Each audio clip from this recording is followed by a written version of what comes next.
She walked into that bakery with $2 in her pocket and the ruins of a $10 million empire behind her. No one recognized her. No one was supposed to. The woman who had once graced the cover of Business Quarterly was standing in line behind a 7-year-old girl, trying to figure out if she could afford the single cupcake on the bottom shelf, the one with the smeared frosting that nobody else wanted. She couldn't. And that was the moment Sophia Bennett understood, with a clarity that nearly broke her, exactly how far she had fallen. If you've ever had to start over with nothing, or if you're afraid you might have to someday, stay until the end of this story. Hit like and drop a comment telling me what city you're watching from. I want to see how far this story travels. The bakery was called Crumbs & Co., and it smelled the way childhood memories are supposed to smell. Warm butter, sugar browning at the edges, something with vanilla that lingered long after you stopped noticing it. It was the kind of place that made people slow down involuntarily, that made strangers smile at each other for no reason, that made the ugliness outside feel temporarily manageable. Sophia noticed none of that. She noticed the price tags. She stood just inside the entrance, still wearing the gray blazer she'd had on since 6 that morning, the one she'd put on out of habit, out of some stubborn, stupid refusal to fully admit what her days had become. And she scanned the glass display case with the focused, joyless calculation of someone running numbers in her head and coming up short every single time. The birthday cakes were on the right side of the case, 3 tiers high, displayed under warm lighting that made them look like they belonged in a magazine. The smallest one, a 6-inch round, white frosting, a few decorative dots along the edge, had a small card propped against it. $18.50. She had $2.11. She'd counted it twice in the car, then once more in the parking lot, standing next to the 10-year-old Honda Civic she'd bought off Craigslist 6 weeks ago for $1,200, which represented the last actual transaction in her life that had felt like a decision rather than a surrender. She'd spread the bills and coins across her palm and looked at them the way you look at something that should be more than it is. $2.11. On her birthday. She was 30 years old today. Sophia moved to the left side of the display case, where the individual pastries were. Muffins. Croissants. A few lonely-looking Danish that had probably been there since morning. The cheapest thing in the entire case was a single chocolate chip cookie, $2.25. And that was close enough that it felt almost like a joke. A very specific, very personal joke that the universe had constructed just for her. She straightened, adjusted her blazer, told herself she wasn't going to stand here and cry in a bakery over a cookie she couldn't afford, because that was a level of pathos she refused to reach. She had a limit. She'd already crossed a lot of lines in the past 8 months, but she still had some lines. She'd buy a cup of coffee, just the drip coffee, which was $1.75, and she'd sit for a few minutes, and then she'd go back to the studio apartment that barely fit a bed and a small table, and she'd figure out what she was doing with the rest of her life, or at least the rest of her evening, starting small. "Excuse me." The voice at the counter was young and female and extremely certain of itself. "Do you have the strawberry one? The one with the flower on it?" Sophia glanced sideways. A little girl, maybe 6 or 7, was pressed against the glass display case with both hands flat on it, leaving small, foggy prints, peering down at the cakes with an intensity that suggested this was the most serious decision she'd made all week. She had dark brown hair and 2 uneven pigtails, the kind of pigtails that an adult had attempted without a mirror, and she was wearing a green jacket with a small embroidered dinosaur on the collar. "Lily." A man's voice, lower, a few feet back. "Hands off the glass." The girl, Lily, pulled her hands back and looked over her shoulder at him, completely unabashed. "I'm just looking." "You're also leaving fingerprints." "They can clean it." The man came up beside her. He was tall, mid-30s, with the kind of face that looked like it had seen better days and made peace with that. Not handsome in any effortless way. His jaw was a little too sharp. There were shadows under his eyes that weren't going anywhere, and his dark blue jacket had a small paint stain near the left cuff that he'd clearly stopped trying to hide. He put a hand on the girl's shoulder in that practiced, automatic way that parents develop. Not a correction, just a presence. He glanced at Sophia the way you glance at a stranger, quick and polite and entirely non-invasive, and then looked back at the display case. Sophia ordered her coffee, paid with the crumpled dollar bill and the coins she'd arranged in her palm. Got 47 cents back, which she dropped into the tip jar because that felt like the last dignified thing she could do with it. She found a table in the corner and sat down. The coffee was good, genuinely good. dark and slightly bitter in a way that felt honest, not affected. She wrapped both hands around the paper cup and let herself have just this one thing, just this. Warm coffee on a cold November evening, in a bakery that smelled like butter and vanilla, in a city that no longer knew her name, on her birthday. 30 years old. She thought about where she'd been a year ago, then decided that was a bad idea and stopped. 8 months earlier, Sophia had been the CEO of Altara Group, a mid-sized firm she'd built from a marketing consultancy into a full-spectrum business development company over the course of 6 years. At its peak, Altara had 23 employees, offices in 2 cities, and contracts with 11 corporate clients, including 2 Fortune 500 accounts that she'd landed personally, on the strength of decks she'd built herself at midnight, and pitches she'd walked into on 4 hours of sleep. She had not come from money. She wanted to be clear about that, in her own mind, in the private autobiography she'd been narrating to herself since she was 19. She had built this. Her mother worked in hospital billing. Her father left when she was 11. She'd put herself through college on a combination of academic scholarships and weekend waitress shifts, graduated with a finance degree and a chip on her shoulder the size of a city block, and spent her 20s accumulating competence the hard way. By 28, she had investors. By 29, she had a board. By 30, by 30, she was sitting in a bakery with 47 cents in her wallet. The board. That's where it started. Or more precisely, Marcus Vail, her co-founder, her CFO, the man she had trusted with everything because she'd had no reason not to for 6 years. He had a handshake like a senator and a memory for names that made every client feel like the only client. He was 15 years older than her, had come from actual money, and had chosen to build something with her from scratch, which she'd always considered a kind of endorsement. She had been wrong about a lot of things. Marcus was near the top of the list. He hadn't stolen from her. It was subtler than that, and somehow worse. Over the course of 18 months, he had been quietly building relationships with Altara's 3 largest clients, not in his capacity as CFO, but personally, as a prospective partner in a venture he was assembling on the side. By the time Sophia became aware of it, 2 of those clients had already agreed to follow Marcus when he left. The third was undecided. The board, 4 of whose 5 members Marcus had personally recruited, voted to remove her as CEO in February. The stated reason was strategic misalignment. The real reason was that the company was now worth more to Marcus without her than with her. She could have fought it.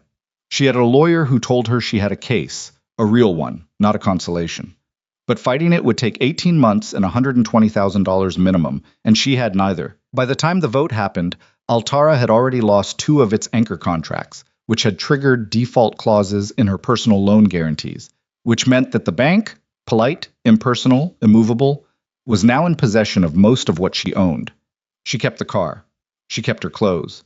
She kept the laptop and a hard drive full of work she'd done, and a reputation that was, at present, somewhere between uncertain and damaged goods. She moved into the studio apartment in March. She'd been there 8 months. "Daddy!" Sophia heard the word from across the bakery, low and urgent. She looked up reflexively, years of training her attention on tone, and saw the little girl, Lily, standing beside the table nearest the window, looking at her father with the kind of expression children get when they've decided something is wrong with the world and someone needs to fix it. "What?" The man, the father, was studying the menu board above the counter. "That lady is having birthday cake all by herself." A pause. "What lady?" "The one over there." A pause where Sophia could only assume Lily was pointing directly at her, with no hesitation whatsoever. She told the lady at the counter it was her birthday when she asked why she looked sad. Sophia had not said that. She had not said anything to the woman at the counter. She wasn't sure where Lily had gotten this information, but she had the sudden distinct sense that she was about to become part of a situation she had not consented to. "Lily, she doesn't have any cake, though. She just has coffee." People can celebrate birthdays however they want. But it's sad. It's not. It's their business, okay? We don't... I want to give her some of ours. There was a longer pause. Sophia stared very intently at her coffee cup. "Lily." The father's voice was quiet but direct. "She might not want that. But what if she does? Then she'll say so. She won't because she doesn't know we have cake yet." Sophia heard footsteps. Small ones. Fast. Crossing the bakery floor with complete confidence. She looked up. Lily was standing 2 feet away from her table, hands clasped in front of her, looking at Sophia with large dark eyes that contained, as far as Sophia could tell, absolutely no shyness whatsoever. The dinosaur on her jacket collar was grinning. "Hi," Lily said. "Is it your birthday?" Sophia opened her mouth, closed it, tried to remember how to speak to a 7-year-old. "It is," she said, because there was no reason to lie to a child, and she was too tired for even that. "We're getting a cake." Lily said this as if it were the obvious solution to an obvious problem. "You should have some." "I'm okay, really. Dad." Lily turned without waiting for Sophia to finish. She said yes. She didn't say, but Lily was already heading back toward the counter. The father looked at Sophia across the bakery. His expression was a very specific mixture of apologetic and resigned, the expression of a man who had been in this position before and had learned at considerable cost that fighting it was not worth the energy. "I'm sorry," he said, moving toward her table. "She does this. I'm working on it." "She's fine," Sophia said, honestly surprised to find that she meant it. "She's very relentless?" "I was going to say decisive." Something moved across his face. Not quite a smile. Not yet. "That's a generous interpretation." He extended a hand. Ethan Walker. Sophia Bennett." He pulled out the chair across from her and looked at it, then at her. A question without words. She nodded. He sat. The cake Lily chose was a small lemon yellow, round with white frosting, and 3 daisies piped along the top in pale green. It cost $22. Ethan paid for it without comment, and the woman behind the counter brought it to their table with a single candle already stuck in the center, unlit, which Lily immediately tried to light with her fingers before Ethan quietly intercepted.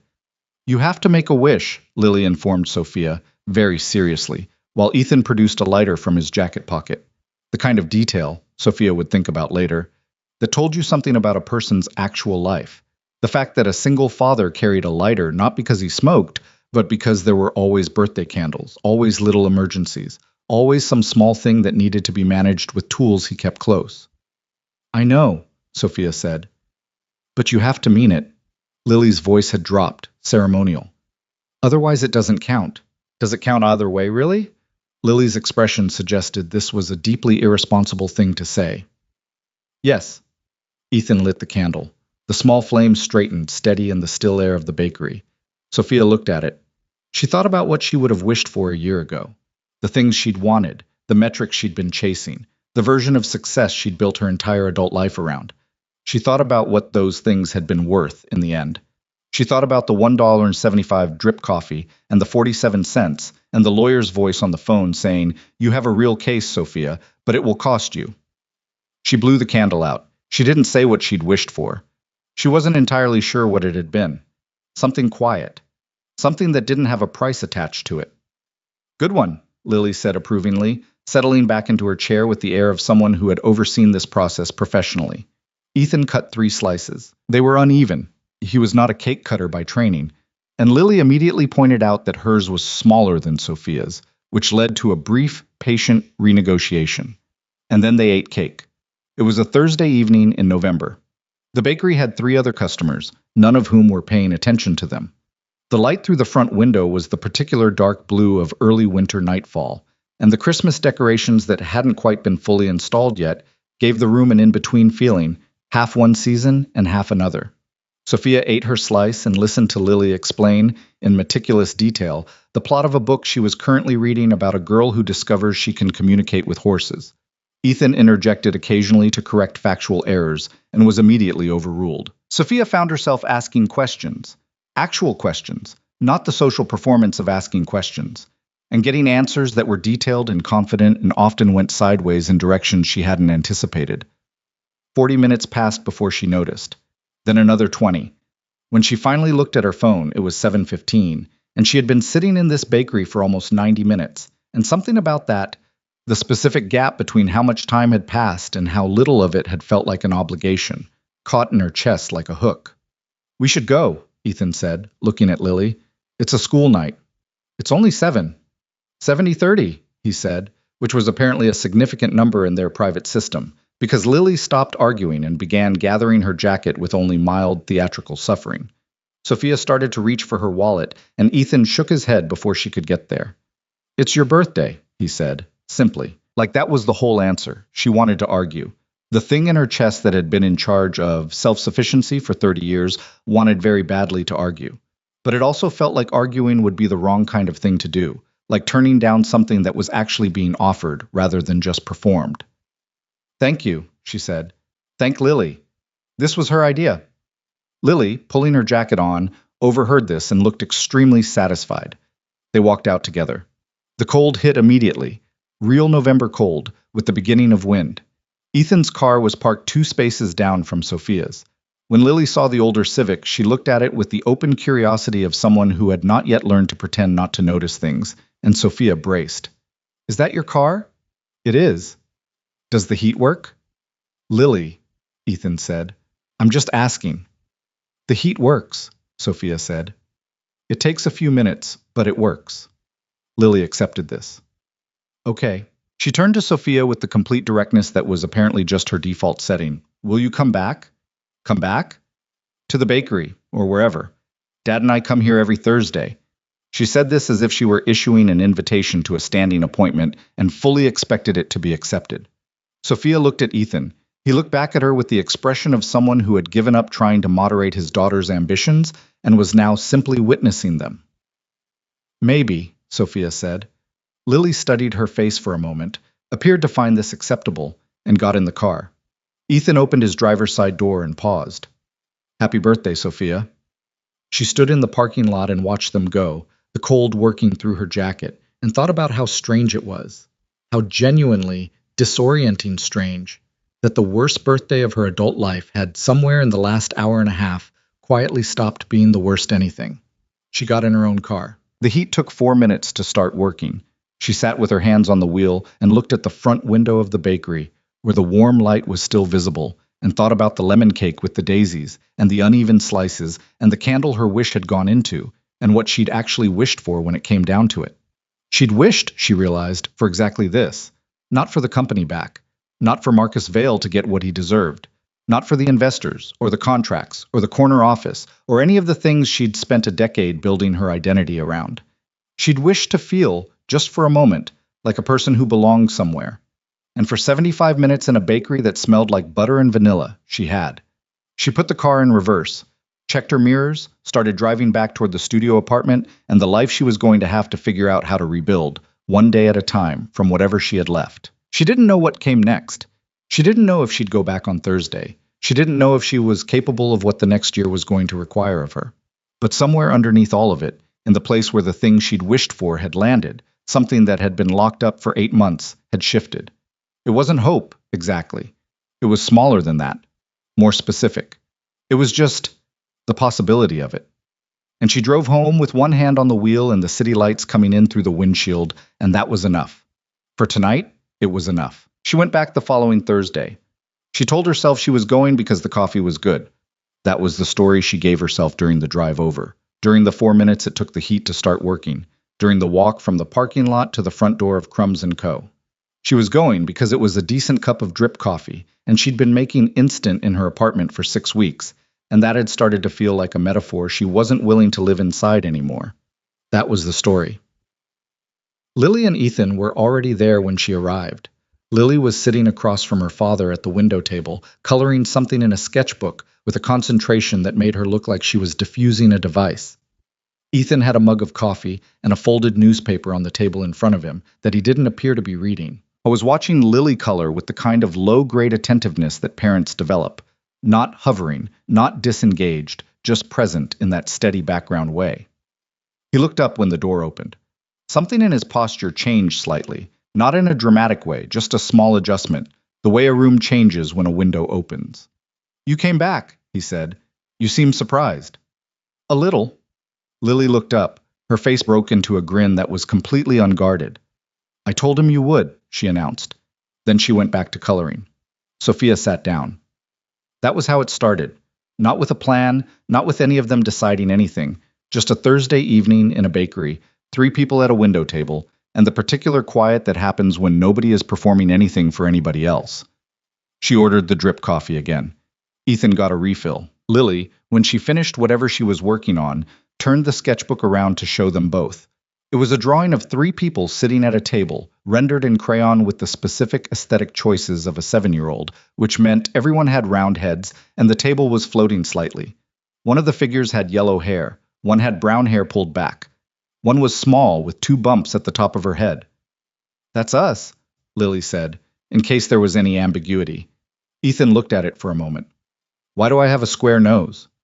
"That's what your nose looks like." "It really doesn't." "In my drawing it does." Sophia laughed.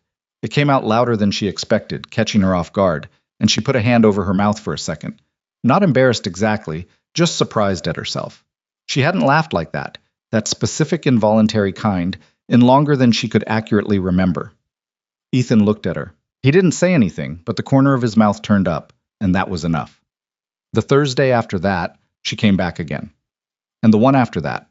It was not a scheduled thing. Nobody texted ahead, nobody confirmed. It simply became, through repetition and the particular inertia of small good habits, the structure of her week. Thursday evening, 6 o'clock, crumbs and carbohydrate. Window table if it was open, the table by the pastry case if it wasn't. November turned into December. The bakery put up a small Christmas tree near the entrance with lights that blinked in no discernible pattern. Lily spent 3 consecutive Thursdays attempting to convince her father that a dog would improve their quality of life substantially. Ethan explained with patient consistency that they lived in a second-floor apartment with no yard. Lily countered that dogs didn't need yards, they needed love. Ethan said that was a very nice sentiment that did not address the reality of walking a dog in January at 5 in the morning. Sophia mostly listened to these exchanges the way you listen to good radio, not involved, but genuinely entertained and grateful for the noise. She was during this period making very slow progress on everything else. She'd gotten one freelance contract in October, a small local company that needed a marketing audit, paid $1,100, took her 3 weeks to complete. She'd gotten a second one in November, larger, a regional logistics firm that needed a growth strategy assessment. That one paid $4,000, which covered rent for 3 months, and gave her enough breathing room that she could, temporarily, stop doing the math in her head every time she bought groceries. She was applying for other things too, positions at firms she'd once been too senior for. She sent applications without putting Altara Group on the resume in a way that would require explanation, which meant she was essentially presenting herself as someone with no recent history, which was a strange thing to be when you were 30 and had spent the previous 6 years of your life building something. She went on 2 interviews. One was for a director-level role at a consulting firm downtown. She'd had the interview, thought it had gone reasonably well, and then heard nothing for 3 weeks, and then a form rejection. The second was a phone screen that ended when the interviewer Googled her mid-call. She could hear the pause, the shift in tone, and asked delicately about some reports regarding her departure from her previous company. She'd handled it with as much composure as she had available. Then she'd sat in her car in the parking garage for 20 minutes afterward and stared at the concrete wall in front of her. She didn't tell Ethan any of this on those Thursday evenings, because it wasn't what those evenings were for, or at least that was what she told herself. The real reason, the one she wasn't being entirely honest about, was that she didn't want to be the person she'd become in any room where she also got to be something else. It was the second Thursday of December when Lily asked about her job. They'd been talking about school. Lily's class was doing a winter project, something about ecosystems, and Lily had decided her ecosystem was going to be the deep ocean because, in her assessment, most kids were going to pick forests or meadows, and the deep ocean had more interesting stuff that could kill you. Ethan had expressed some reservations about this framing. Lily had dismissed them. Then, with no transition whatsoever, "What do you do for work?" Sophia looked up from her coffee. "Right now?" "Yeah. Consulting." She kept her voice level. "I help businesses figure out how to run better." "Like a doctor but for companies?" "Yeah, actually, that's not a bad way to put it." Lily seemed to find this acceptable. "My dad fixes houses," she said, with the satisfied tone of someone completing a list. "He's good at it. He fixed Mrs. Petrova's whole bathroom by himself." "The tile took 3 weekends," Ethan said, with an expression that suggested the tile had been a personal adversary. "But it looks good now." "It looks fine." "Mrs. Petrova said it looked amazing." "Mrs. Petrova is extremely polite." Sophia watched him say this, the flatness of it, the specific combination of self-deprecation and genuine pride that he was clearly trying to keep from being visible. She thought about the paint stain on his jacket that was still there. Different jacket now, but similar stain, which told her something about how his days were structured, how much of himself he put into the physical work, how little room there was in a life like his for the kind of image management she'd spent years treating as essential. There was something clarifying about that. She wasn't sure what to do with the feeling yet, but it was there. How long have you been doing it? She asked. The home repair. 7 years. Started when... He paused, a small pause, recalibrating. After my wife died, I needed something I could do with flexible hours. Be home when Lily got out of school, that kind of thing. He said it with the practiced evenness of someone who had delivered this information enough times that the delivery was under control, even when the information itself wasn't. But there was still something underneath it that didn't quite make it all the way to casual. I'm sorry, Sophia said. It was a long time ago. Then, after a beat, it was 4 years ago, so, not that long. Lily was coloring again, or pretending to. Her hand wasn't moving the same way. She was listening. She was always listening. Lily was 3, Ethan said, quieter. She doesn't really... He stopped, tried again. She knows, obviously. We talk about it. But she doesn't have a lot of memories from before. She has the photos, Lily said, without looking up from the sketchbook, and the video of her birthday. Ethan looked at his daughter for a moment with an expression that Sophia wasn't sure she was supposed to see, the kind of expression that only exists for a second before it gets managed. Yeah, he said, she has those. The table was quiet for a moment. Not uncomfortable, just real. The kind of quiet that happens when something true has been said and nobody feels the need to paper over it immediately. I lost my company this year, Sophia said. She hadn't planned to say it. It came out the way certain things come out when you're in a room where pretending costs more than it's worth. A co-founder pushed me out, took the clients, took the board. I had personal guarantees on the business loan, so when the contracts collapsed, I lost most of everything. Ethan looked at her steadily. Not with pity, which she'd been braced for. Not with the particular expression people get when a downfall confirms something they secretly suspected. Just listening. That's why the consulting is slow right now, she said. My name is attached to a story that makes people nervous. I'm basically starting from scratch. How far from scratch? Pretty far. She wrapped her hands around her coffee cup. I have 2 clients. One of them I found through a connection who didn't know what happened. The other one found me through a blog post I wrote in September when I was trying to figure out what to do with myself. She paused. And I had 2011 the night you met me. Something passed across his face. Not surprise exactly. Maybe more like recognition, a piece of something clicking into a space that had been empty. He nodded slowly. The consulting is going to be a long road, she said. I know that. She stopped, looked at the table. I haven't actually said any of this to anyone. I didn't realize I needed to. You don't have to explain it to me, Ethan said. I know. That's why I could. He was quiet for a moment. Then, my first year after Claire died, I didn't tell anyone how bad it was either. Not really. People ask how you're doing, and they want a specific answer. They want better, thanks, or taking it one day at a time, or something that lets everyone go back to normal. Nobody actually wants to hear the real number. The real number, she repeated. Like, if someone asks how you're doing, and the honest answer is 6 out of 10, you say 8, because 6 is too much information. What's your current number? He thought about it, genuinely considered. 7? Maybe 7.5 on good days. She nodded. I'm at a 4, working toward 5. That's honest. You said you wanted honest. I did. He picked up his coffee. 4 is workable. 4 means you're still doing the math. Christmas came and went. Sophia spent it alone, which she had prepared for and found was still harder than the preparation had made it feel.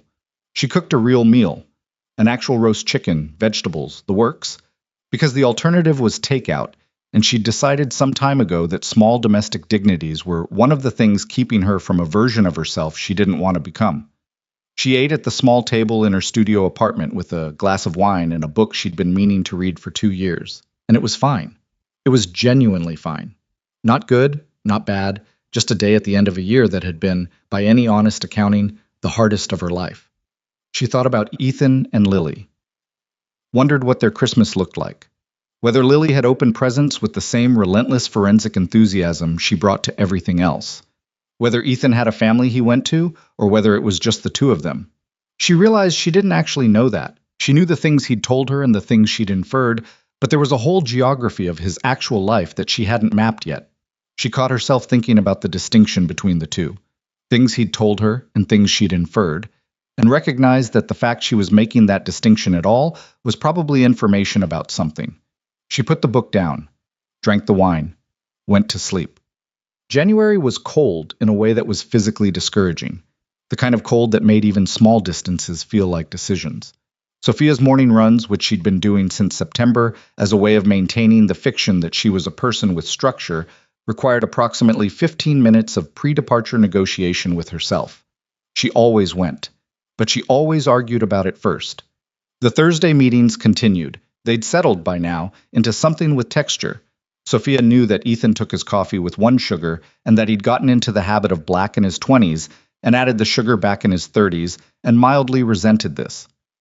She knew that Lily was afraid of moths specifically, not insects generally, because moths were, in Lily's assessment, trying to be butterflies, but they made some bad choices. She knew that Ethan's home repair business had 3 regular clients and that he'd been thinking about trying to grow it but hadn't done anything about it. And when she'd asked why, he'd said, "I don't know how to market myself," with the discomfort of someone admitting a gap they hadn't wanted to quantify. She'd let that sit for 2 weeks. Then on the 3rd week, she'd brought him a 2-page document. "What is this?" he said, looking at it. "It's a basic marketing framework for a service business at your scale, mostly about how to position your referral network and set up a simple online presence. It took me about an hour." He looked at the document, then at her. "You didn't have to do this. I know. But you've been saying you want to grow the business for 6 weeks, and every time I ask what's stopping you, you say you don't know how to market yourself. So," she pushed the coffee cup to the side to give him more table space. "Page 1 is infrastructure, what you actually need to set up, in order. Page 2 is messaging, how to describe what you do in a way that makes the right clients call you instead of the wrong ones." He read through it. Lily, sitting across from him, leaned over and examined it upside down. "Is that about your business?" she asked. "Apparently. Are you going to do it?" "I'm reading it." "That means yes," Lily told Sophia confidently. Ethan looked up from the document. There was something in his face that was hard to read. Not discomfort, something more complicated. "This is what you do," he said, "the consulting. Essentially. I can't pay you for this. I didn't give it to you as a client. I gave it to you as a—" She stopped, chose the word deliberately. "Friend." He held that for a moment. Then he nodded once and went back to reading. It was such a small thing. 2 pages. An hour of her time, the most basic application of skills she'd been using professionally for a decade.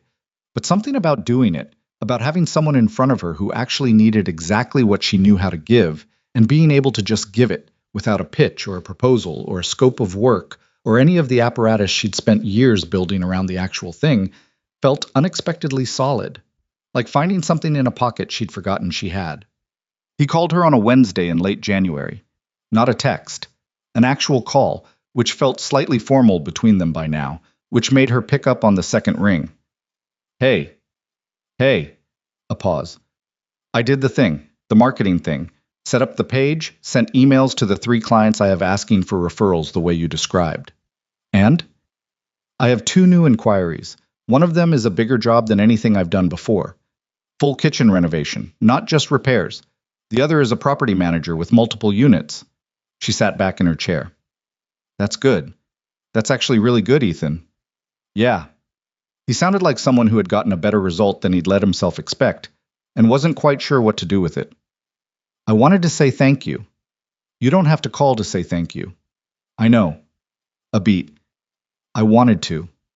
She didn't know what to do with that exactly. It landed somewhere that wasn't quite her chest and wasn't quite her stomach, and she was aware, in the way she'd become aware of a handful of things over the past few weeks, that she was paying more attention to where things landed when it came to Ethan than she was entirely comfortable examining. "Are you going to take the kitchen renovation?" she asked. "I think so. It's a stretch, but I've done the components separately. I've just never done them all at once." "Do you want to talk through it? The scope, the timeline?" "You don't have to." "I know I don't have to. Do you want to?" A pause. "Yeah," he said. "Yeah, that would be helpful." They talked for 40 minutes. She asked questions she'd learned to ask, about the client's actual priorities versus stated priorities, about margin, about what happens when something goes wrong mid-project, and the client changes their mind. He answered carefully, thinking through things he'd probably handled on instinct before and was now being asked to articulate. When they hung up, she sat with the phone in her hand for a moment. She thought about what it meant that she'd just spent 40 minutes helping someone plan a kitchen renovation, and that it had been, honestly, the most useful she'd felt in months. Not because kitchen renovations were her field, but because the skills were the skills. And for 40 minutes she'd been completely in them, not thinking about Marcus Vail or the board vote or the form rejection email or any of the other things that lived in the background of every day like low-grade weather. She set this phone down, looked at the desk in front of her, the laptop, the spreadsheet she'd been building for her next client proposal. She'd been trying, for months, to figure out how to rebuild something. She kept thinking of it as reconstruction, putting the same thing back together from different materials, trying to get back to what had existed before. But sitting in her apartment at 8 in the evening, having just talked someone through a project plan for a kitchen renovation, she thought, maybe that wasn't the right model. Maybe she wasn't trying to rebuild Altara. Maybe she was trying to build something she didn't have a blueprint for yet. That was scarier in some ways, but it was also, she thought, more honest. February moved slowly. The cold held, Lily's Deep Ocean Ecosystem project was submitted and received a grade that Lily described as really good, but the teacher said I made the anglerfish too scary, which Lily considered a badge of distinction rather than a criticism. Sophia had 3 clients now, small, all of them, nothing that would have registered as significant by Altara standards. But she was building processes, the way she billed, the way she scoped work, the way she set expectations with clients who'd never worked with an independent consultant before and needed more hand-holding than they'd anticipated. She was rebuilding the infrastructure of professional competence from the ground up, which was humbling in a very specific way. She knew exactly what she was doing and why it mattered, and she was doing it at a scale that would have embarrassed her 2 years ago. She let herself feel both of those things at once, the competence and the smallness of it. She was learning to hold contradictions without needing to resolve them immediately, which was, she was starting to understand, maybe the actual skill that the last year had been trying to teach her. She and Ethan fell into a pattern of calls between Thursdays. Not every day, not even every other day, but regular enough that it had its own rhythm. They talked about his projects and her clients and Lily's various ongoing feuds with the world's inconveniences. They talked about their weeks, the way people talk when the conversation isn't going anywhere in particular, and that's fine. One night in late February, it was late and she was tired and she said something that surprised her. I think I'm starting to figure out what I'm actually good at, not just what I'm skilled at, what I'm actually good at. Is there a difference? He asked. Yeah, skilled is just practice, repetition. Good at is different. Good at means when you're doing it, something fits, like the work fits the shape of you. A pause. What's the difference for you? She thought about it. I'm skilled at a lot of things Altara required. The fundraising, the investor relations, the board management. I was good at those because I worked at them. She looked at the ceiling. But what I'm actually good at, what fits, is being in the room with someone who's trying to build something and helping them see what they can't see. The problems under the problems, the things they're avoiding. That's what you did for me, he said. 2 pages, she said. It wasn't the 2 pages. It was the conversation after. When you asked why I hadn't done anything about growing the business for 2 years. A pause. Nobody had asked me that before. They just accepted the answer. She stared at the ceiling. What was the answer? She asked. The real one. A long pause. Long enough that she thought maybe she'd pushed too far, gone past the place where he was willing to go. I didn't want the business to grow, he said finally. If it grew, I'd have to manage people, hire somebody, and that meant it would take more of me, and I already didn't have enough of me to go around. I needed to be there, and the business was small enough that I could do it all myself and still be home by 4. He exhaled. But she's 7 now. She doesn't need me there at 4 the same way she did at 3. So you're allowed to want more now? Another pause. Yeah, I think so. I'm still figuring out if I actually believe that.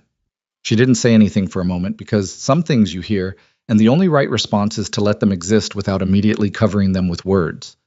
You're allowed to want more, she said again, quieter. He didn't answer, but he didn't change the subject either. They stayed on the phone for another half hour, talking about nothing much, until she fell asleep mid-sentence somewhere around 11:30 and woke up 20 minutes later with her cheek on the phone and the call still connected. She looked at the screen. He'd stayed on. She hung up and lay in the dark of her studio apartment and listened to the city outside and thought about what it meant. That a man she'd met in a bakery 4 months ago over a piece of lemon cake had become, without either of them deciding it, one of the most honest conversations she had. She didn't do anything with that thought. She just held it. Outside, the last of February pushed against the windows. Spring was still somewhere on the other side of a few more hard weeks. Not visible yet, but there. The way things that are coming are always there before you can see them, moving through the dark toward wherever you are. March arrived the way it always does in the Northeast. Not cleanly, not with any of the decisive energy the calendar implies, but grudgingly, in fits. A warm day followed by 3 cold ones. Rain that couldn't decide if it wanted to be sleet. The city in that particular in-between state where winter hasn't finished and spring hasn't committed, and everything looks slightly exhausted by the ambiguity. Sophia noticed it on her morning runs. The light was different, earlier now, lasting longer at the edges of the day, changing the quality of the air in a way that was subtle but cumulative. She'd been running the same 2-mile loop since October, past the same shuttered coffee cart and the same row of brownstones and the same corner with the broken streetlight that the city had not gotten around to fixing. She knew the loop the way you know a thing you've repeated enough times that it stops being experienced and starts being inhabited. But the light was changing, and that made the familiar strange again, which was either a good thing or a bad thing depending on what you were running from. She was running from less, she thought. That was something. She had 4 clients now. The 4th had come through a referral from the logistics firm, a small manufacturing company outside the city that needed someone to assess why their operations kept stalling at the same point in the production cycle. She'd gone out there on a Tuesday in early March, driven 40 minutes on a gray highway with coffee in the cup holder, walked the floor with the operations manager, asked the questions she'd learned to ask, and identified within the first 2 hours that the stall point wasn't a process problem. It was a personnel problem, a single bottleneck created by the fact that 2 department heads refused to communicate directly, and everyone below them had adapted around the dysfunction so thoroughly that nobody could see it anymore. She'd written up a 12-page analysis and a remediation plan over the following week. The operations manager had looked at it and said, with the particular expression of someone who has been told an uncomfortable truth they already suspected, "We've known something was wrong. We just couldn't find it." "That's usually how it works," Sophia had said. 4 clients. Not enough to sustain the version of Altara she'd been running before. Not close. But enough to establish a pattern, a direction, a coherent argument to herself that she was building towards something rather than just surviving inside of something. The distinction mattered more than she'd expected. She'd moved the laptop off the kitchen table and set up a proper desk in the corner. Small thing. She'd bought a second-hand desk lamp at a thrift store for $8, and it threw a slightly yellow light that was not ideal, but it was her light, in her corner, and that was enough. She told Ethan about the manufacturing client on a Thursday evening, not because she'd planned to, but because Lily had asked, "How's the business doctor stuff going?" with the directness she applied to everything, and Sophia had found herself describing the floor walk, the conversation with the operations manager, the 2 department heads who'd been silently warring for 3 years and dragging everyone around them into the damage zone. "How do you fix that?" Lily asked. "If they won't talk to each other." "You make them," Sophia said, "but carefully. You give them a structure that makes the conversation unavoidable without making it feel like a confrontation." "That sounds like what Dad does when I'm fighting with Emma at school." Ethan looked up from his coffee. "That's different." "It's not that different," Sophia said. He pointed at her. "Don't encourage this." Lily looked at Sophia with an expression of deep satisfaction, which was the expression she deployed whenever an adult agreed with her in front of another adult. Sophia laughed, and the warmth of it surprised her again. That specific involuntary quality, the laugh that happened before she decided to have it. It was becoming more frequent. She wasn't sure when that had happened. At some point between November and March, the laugh had changed from something she noticed to something she didn't, and the noticing of its absence was what told her it had been gone for longer than she'd understood.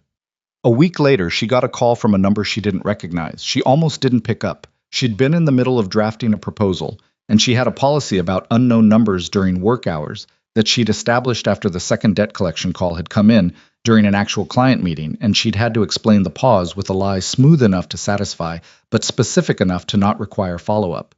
She picked up. "Sophia Bennett? Speaking. My name is Daniel Park. I'm a partner at Kinsley Ventures. I got your name from a contact of mine, Ethan Walker. He did some work at my property last month and mentioned you were a business consultant. I looked at your background and I'd like to have a conversation. She held the phone very still, looked at the wall across from her desk. The yellow lamplight was on because the afternoon had turned gray outside. What kind of conversation? She said. We have a portfolio company that's stalling. I won't give you specifics on the phone, but we're looking for someone outside the existing team to come in with fresh eyes and tell us what we're missing. Your background at Altara, the client development work specifically, is the kind of thing I think we need. She heard it. The Altara mention. He'd said it neutrally, which meant either he didn't know the full story or he did and had decided it didn't change his read. I should tell you, she said, that my departure from Altara wasn't. I know about the board situation, he said. I know Marcus Vale. I've seen how he operates. A pause.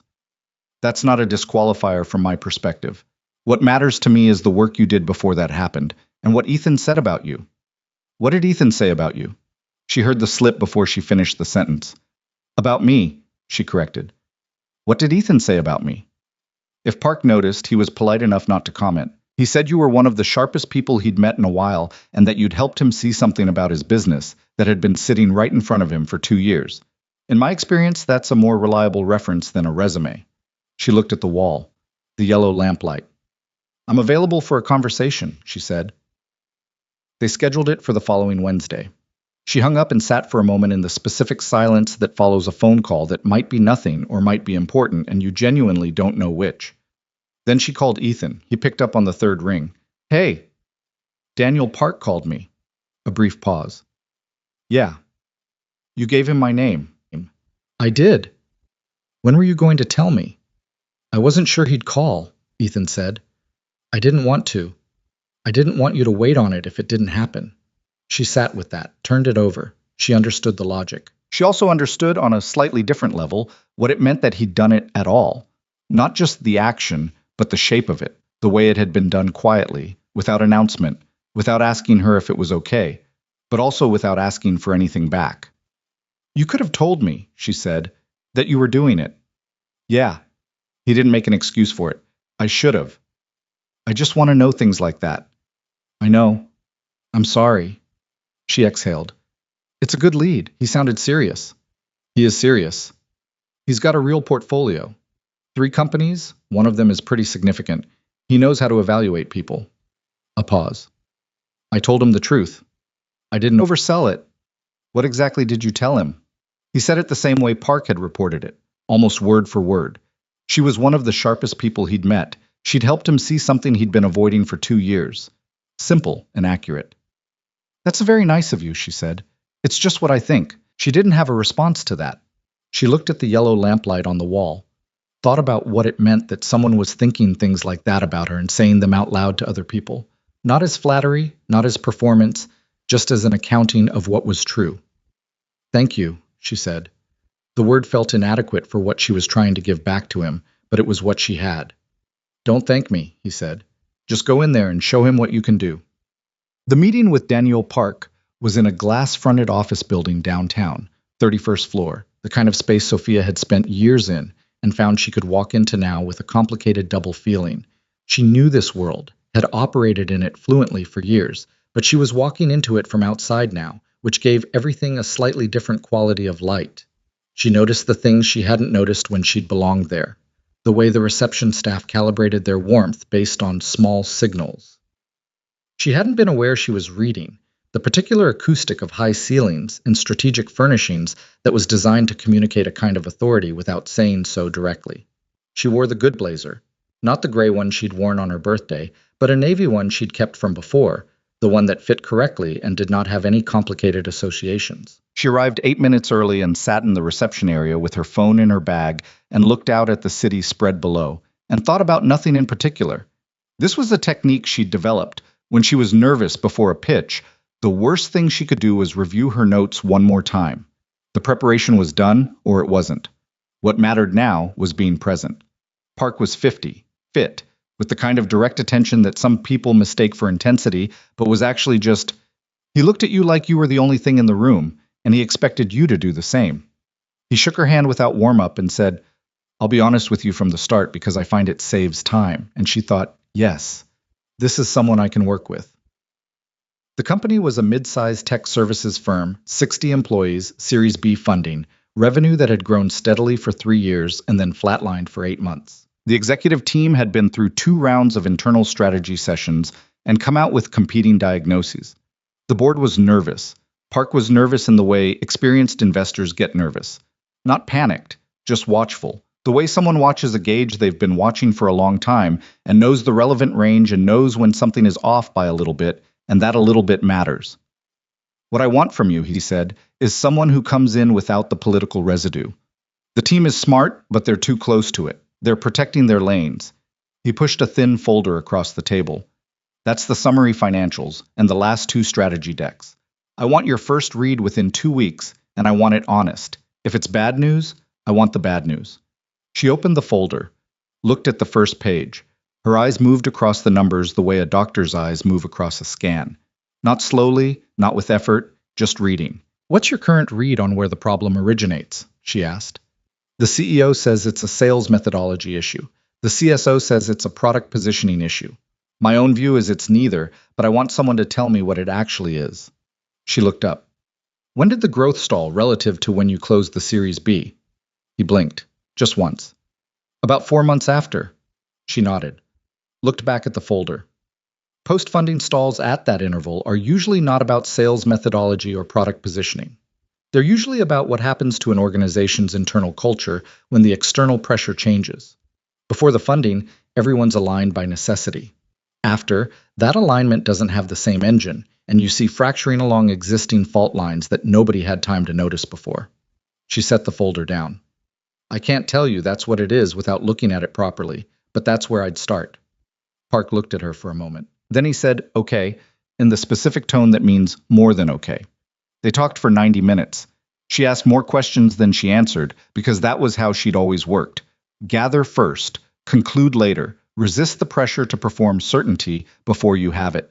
By the time she left, she had the folder in her bag, and a 2-week engagement agreed on terms that were, by comparison to Altara's rates, modest, but by comparison to her last 8 months, represented real money, and more importantly, real access. A portfolio company at a venture firm was not just one client. It was a window into a network, a chance to prove something in a room that talked to other rooms. She walked out of the building into the March afternoon and stood on the sidewalk for a moment. The air was cold, but there was something in it. The quality of the light again, that shifting thing she'd been noticing on her morning runs. More of it now, at 4 in the afternoon, than there had been in January. She took her phone out and called Ethan before she'd made a conscious decision to. How'd it go? He said. He picked up on the first ring, which she would think about later. Good, really good, I think. She started walking toward the parking garage. He's sharp. The engagement is real. It's the kind of thing that could open doors if I do it right. You'll do it right. She shook her head, smiling at the sidewalk. You have an unearned confidence in me. It's not unearned. You've seen me drink coffee and eat cake. That's most of what you know about me professionally. I've seen how you think, he said. That's most of what matters professionally. She pushed into the parking garage, footsteps echoing. I should have known Park earlier. Someone like him. I spent 6 years at Altara working with clients who were fine, solid, good businesses, but nobody who thought the way he does. If I'd had access to that kind of thinking earlier, I might have seen Marcus coming. Maybe, Ethan said, or maybe you needed to lose the company to meet me in a bakery. She stopped walking. That's a terrible thing to say, she said. Yeah, he said, but you're not disagreeing with it. She stood in the cold concrete of the parking garage and looked at the overhead light and thought about what it would mean to agree with that, what it would require her to believe about how things work, about loss and sequence, and the way one thing leads to another in directions you can't map from inside them. I'm not disagreeing, she said. I don't know if I believe it, but I'm not disagreeing. That's enough for now, he said. The 2 weeks on the Park engagement were the hardest she'd worked since before the collapse. Not emotionally, but cognitively. She was back at a scale and complexity level that she hadn't touched since Altara, working inside a real organization with real stakes, navigating the specific political currents of a team that was under pressure and coping with it in the ways people cope. Some by overworking, some by overtalking, some by quietly retreating into their own domains and hoping the problem resolved before it became unavoidable. She recognized all of it. She'd done some of it herself. What she hadn't fully anticipated was how good she was at this. Not in a self-congratulatory way. She'd known, abstractly, that her skills were intact, that losing Altara hadn't taken the competence with it. But knowing it abstractly and experiencing it concretely were different things. She sat in rooms with the Kinsley Portfolio Company's executive team and asked questions and watched the conversations that followed her questions. And she could see it. The shape of the problem resolving in real time, the fault lines revealing themselves exactly where she'd expected them to be. The real issue, as she'd suspected from that first meeting, was post-funding culture fracture. The founding team had spent 3 years in a unified by necessity sprint and had developed deep loyalty to each other and almost no formal process for disagreement. When the funding arrived and the team scaled from 20 to 60 people, the founders had simply continued operating the way they always had, by instinct and mutual trust, while the new employees had no framework for how decisions actually got made.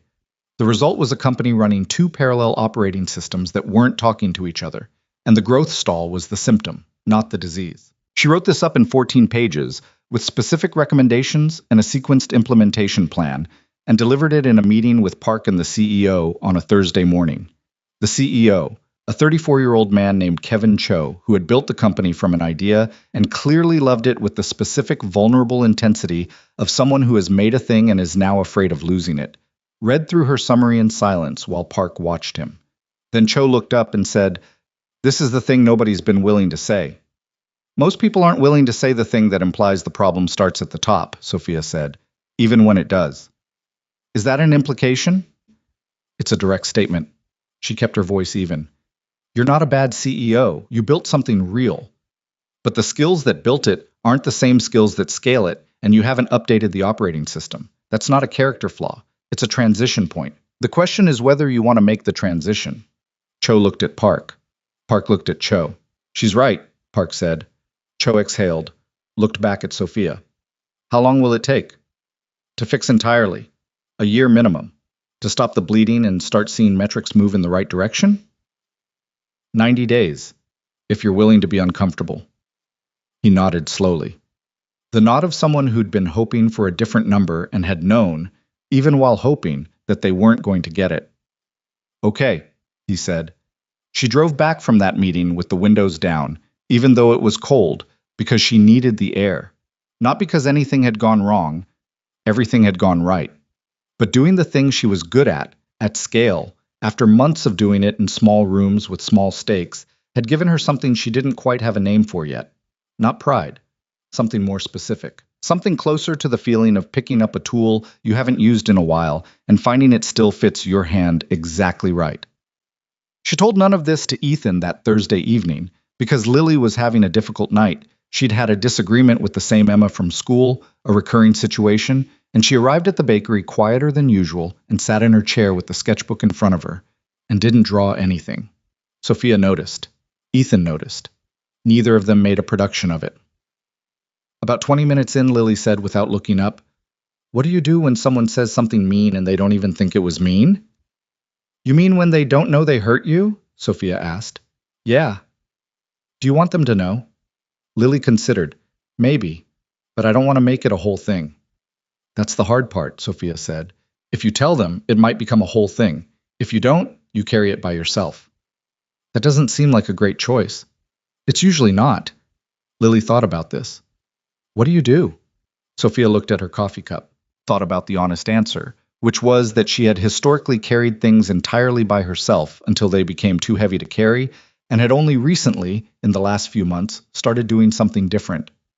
"I'm learning to say the thing," she said. "Even when it's uncomfortable, it's easier than it sounds once you start." Lily seemed to absorb this. Then, "What if they get mad?" "Then they get mad. Their being mad doesn't make what you felt wrong." Lily looked at her for a moment with that direct, undeflecting gaze. "How come you know stuff like that?" "I had to learn the hard way." "What's the hard way?" "Not saying the thing for a long time, and then eventually paying for it." Lily nodded, gravely, with the expression of someone storing information for future use. Ethan had been listening to this from across the table without speaking. When Sophia glanced at him, he looked away, but not fast enough. There was something in his expression that she caught in the half-second before it rearranged itself. something that looked like the specific attention of a person who is hearing something directed at a child and understanding it's also directed at them. She didn't say anything. Neither did he. What happened next happened over the following weeks, gradually enough that it didn't feel like a single moment until it had passed. The park engagement extended. Kevin Cho hired her through the end of the quarter. She took on a fifth client, a small restaurant group that was losing money at one location and had been attributing it to foot traffic when the real issue was a cost structure that had never been properly analyzed.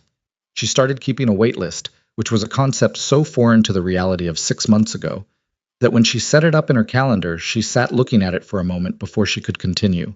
She moved out of the studio apartment, not into anything large.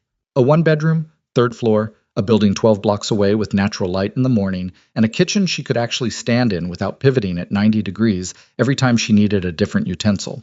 She moved in on a Saturday in late March with rented boxes and 2 trips in the Civic. Ethan showed up with his truck without being asked.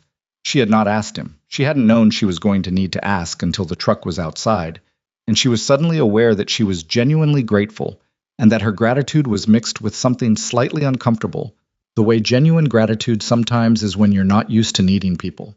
He carried the heavy things without comment. Lily came along and organized Sophia's books by size, which was not how Sophia organized her books, but which she decided not to correct because Lily was clearly having the time of her life, and the books could be reorganized later. At the end of the day, the 3 of them sat on the floor of the new apartment eating pizza out of the box because Sophia didn't have a table yet, which Lily found extremely funny and hilarious. And Ethan ate 2 slices in the serious, efficient way he ate everything and looked around at the space with an appraiser's eye. "The light's good in here," he said. "Yeah." Sophia looked at the window. The late afternoon was hitting the opposite wall in a long diagonal stripe. It was the thing that decided it. The light? When I walked in to see the place, the light was doing this. She gestured at the wall, and I thought, I want to wake up to that. So, he looked at the light on the wall, nodded slowly. Good reason. They sat in the comfortable quiet of people who have been in enough rooms together that silence doesn't require management. Lily had fallen asleep against Sophia's couch, the only furniture properly in place, the rest still in boxes, with a piece of pizza on the floor beside her and her shoes still on. "I have to get her home," Ethan said. "I know." Sophia didn't move immediately. She was looking at Lily asleep against the couch. The uneven pigtails, the dinosaur jacket, the absolute unself-conscious trust of a child who falls asleep wherever she runs out of steam. Something about it pressed against a place in Sophia's chest that she didn't have good language for. "She likes you a lot," Ethan said. His voice was quiet, pitched not to wake Lily. "She doesn't do this with people. She's friendly with everyone, but this is different." "I know," Sophia said. "I can tell." She paused. "I like her a lot too. Both of you." He looked at her. She looked back. The light on the wall had shifted, the diagonal moving lower, longer, the day tilting toward evening. There were things under that sentence, things they'd been not saying for weeks, accumulating in the specific way unsaid things accumulate. Not harmlessly, but quietly, building a pressure that wasn't uncomfortable enough to act on and too significant to simply ignore. She wasn't ready to pull at that thread tonight. She thought maybe he knew that. She thought maybe he wasn't ready either, and that they were in the same place at the same time in that specific, rare way, which was valuable enough not to rush. "Thank you for today," she said. "The truck? Everything." "It's what you do," he said. She thought about what he'd said in December. "I no longer knew what I was allowed to want." She thought about the phone call where she'd asked him the real answer and gotten it. She thought about what it meant that this man, who had every reason to be closed off and guarded, had been steadily, consistently present through everything, not because she'd asked him to be, but because that was apparently just the shape of him. She looked at him and said, "I know you know about the park referral, but you've done other things. I don't always know what they are, but I can tell." He was quiet. "Other clients you've sent my way, or said things to the right people." She kept her voice even, not accusatory. "I'm not angry. I just want to know." He exhaled, looked at the floor. "Park. And the logistics firm. That was a guy I know whose brother runs it. I mentioned you when his name came up. And the restaurant group, I did some tile work in one of the locations. The owner was complaining about the one location that was losing money, and I said I knew someone." He looked up. "That's all of them." "All of them." "Yeah." She did the math in her head. 3 of her 5 clients. 3 of the 5 people who had said yes to her in the last 5 months had gotten there through this man, without her knowing, without him asking for credit or acknowledgement or anything at all. "Why didn't you tell me?" she said. "I don't know." He seemed to mean this. It wasn't deflection, it was genuine. "I thought, if I told you, you'd feel like you owed me something, and I didn't want that. I just wanted you to have the work." She looked at him for a long time. In her entire adult life, she could not think of a single person outside of a transaction who had done something significant for her and not wanted the accounting settled. Not aggressively. Most people weren't crass about it, but there had always been an implicit ledger.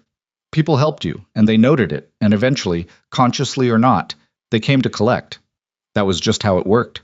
She'd believed genuinely that that was just how it worked.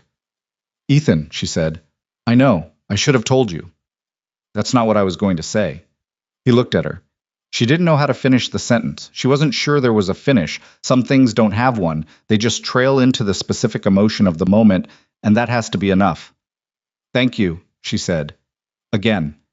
The same word, still inadequate, still the only one she had. He nodded, stood up, carefully gathered Lily, who woke partially, made a small sound of protest, and then collapsed against his shoulder with the resignation of someone who has made peace with being carried.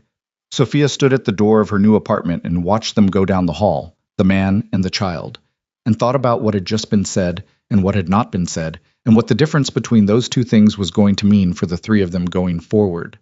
The light on the wall had gone. Evening now, the room settling into its first nighttime. Her books stacked in the wrong order, her boxes still half full, the pizza box still open on the floor.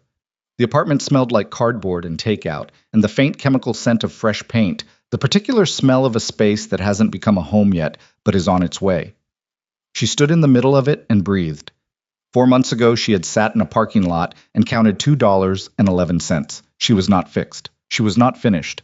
There was still so much work ahead of her, professionally, personally, in all the unnamed ways that rebuilding a life requires. And nobody tells you about up front, because if they did, you might not attempt it. She still had nights when the weight of what she'd lost settled on her chest and wouldn't move until morning. She still had moments when she caught herself calculating what Marcus Vale might be doing, what Altara had become under the board's control, whether any of the people she'd worked with for 6 years had thought about her. But she was standing in a new apartment with natural light in the morning, and she had 5 clients and a wait list, and the particular clarity that comes from having been at the bottom and discovered that the bottom is survivable. And she turned this over carefully, holding it lightly, 2 people who had shown up for her without a ledger. That was not a small thing. That was, she thought, probably the least small thing she had. Spring came properly in April. The kind that actually meant it. Warm enough to leave the jacket unzipped. Long enough evenings that the city changed its pace. People moving differently on the sidewalks, as if the light had given them back something they'd been rationing. Sophia noticed it the way she'd been noticing everything this year, with a specific attentiveness she hadn't had before. The attentiveness of someone who had spent months with very little and had developed the habit of registering what was present rather than cataloging what was absent. The morning runs got easier. Not in terms of effort. She pushed harder now, longer routes. The 2-mile loop extended to 3.5. But easier in the sense that the argument with herself had stopped. She just went. The body had finally accepted that this was what they did now, and had stopped filing objections. Her new apartment had become, without her noticing the exact transition, a home. The books were still in Lily's size order arrangement, because she'd started to find she didn't mind it. There was something unexpectedly honest about organizing by physical reality rather than subject matter, and she'd decided to let it stand as a reminder of the afternoon they'd moved in, the pizza boxes on the floor, the light on the wall. She'd gotten a table. A real one, second-hand but solid, with 4 chairs that didn't quite match, which she'd bought from a woman on the 3rd floor who was moving to Portland and needed them gone by Friday. The table mattered more than it should have, having a place to sit for meals that wasn't her desk or her couch, having the specific ritual of setting things out, eating deliberately, existing in her own space as if she were worth feeding properly, was something she'd let slide during the worst months in the studio and was now deliberately, consciously rebuilding. These were the things nobody talked about when they talked about professional recovery.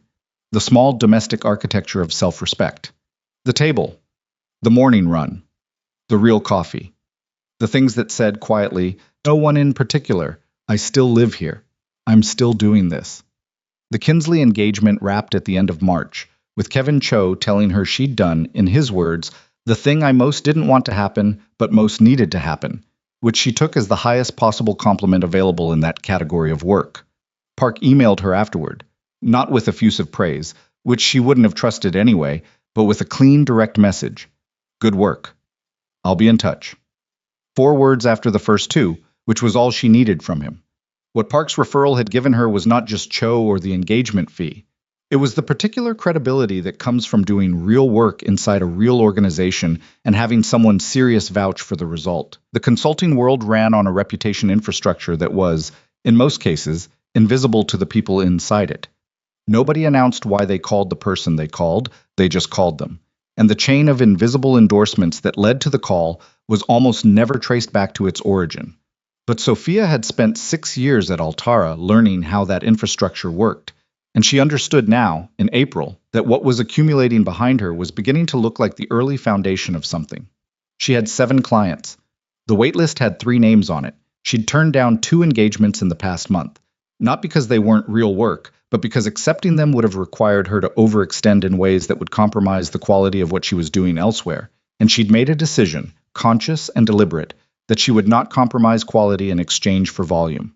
Not again. Not the way she'd done in Altara's last year, when the revenue pressure had been so severe that she'd taken clients she knew weren't right fits and ended up doing mediocre work for all of them, and excellent work for none.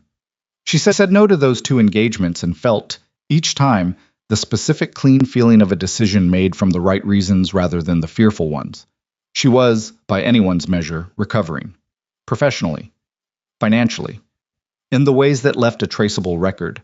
The other ways were harder to measure, and she was still in the middle of them. She and Ethan had not talked about what had happened in her apartment on moving day, not the conversation about the clients he'd referred, and not the quieter thing underneath it, the thing neither of them had named. They'd returned to Thursdays as if the evening hadn't shifted anything, and Sophia had let it, because there was a version of her that was very practiced at returning to the surface after something had briefly been deeper, and that version was much easier to operate than the alternative. But April was different from March, in ways that had nothing to do with temperature. He called her on a Tuesday to ask whether she thought he should take on a business partner for the home repair company. A guy he'd worked with before, but experienced, reliable, they had compatible work styles. Taking him on would let Ethan bid for larger contracts, the kind he'd been passing on because he couldn't execute them alone. The upside was real. So was the vulnerability. It would require formalizing the business structure, dividing decision authority, and accepting that things he currently controlled entirely would now require negotiation. She talked him through it the way she always did. Questions first, letting him work toward his own answer rather than handing him hers. What specifically are you afraid of? What's the scenario that worries you most? If that scenario happened, what would you do? At the end, he said, "You know what the answer is, don't you?" "I have a read," she said. "But it's your company." "Tell me your read." "You should do it.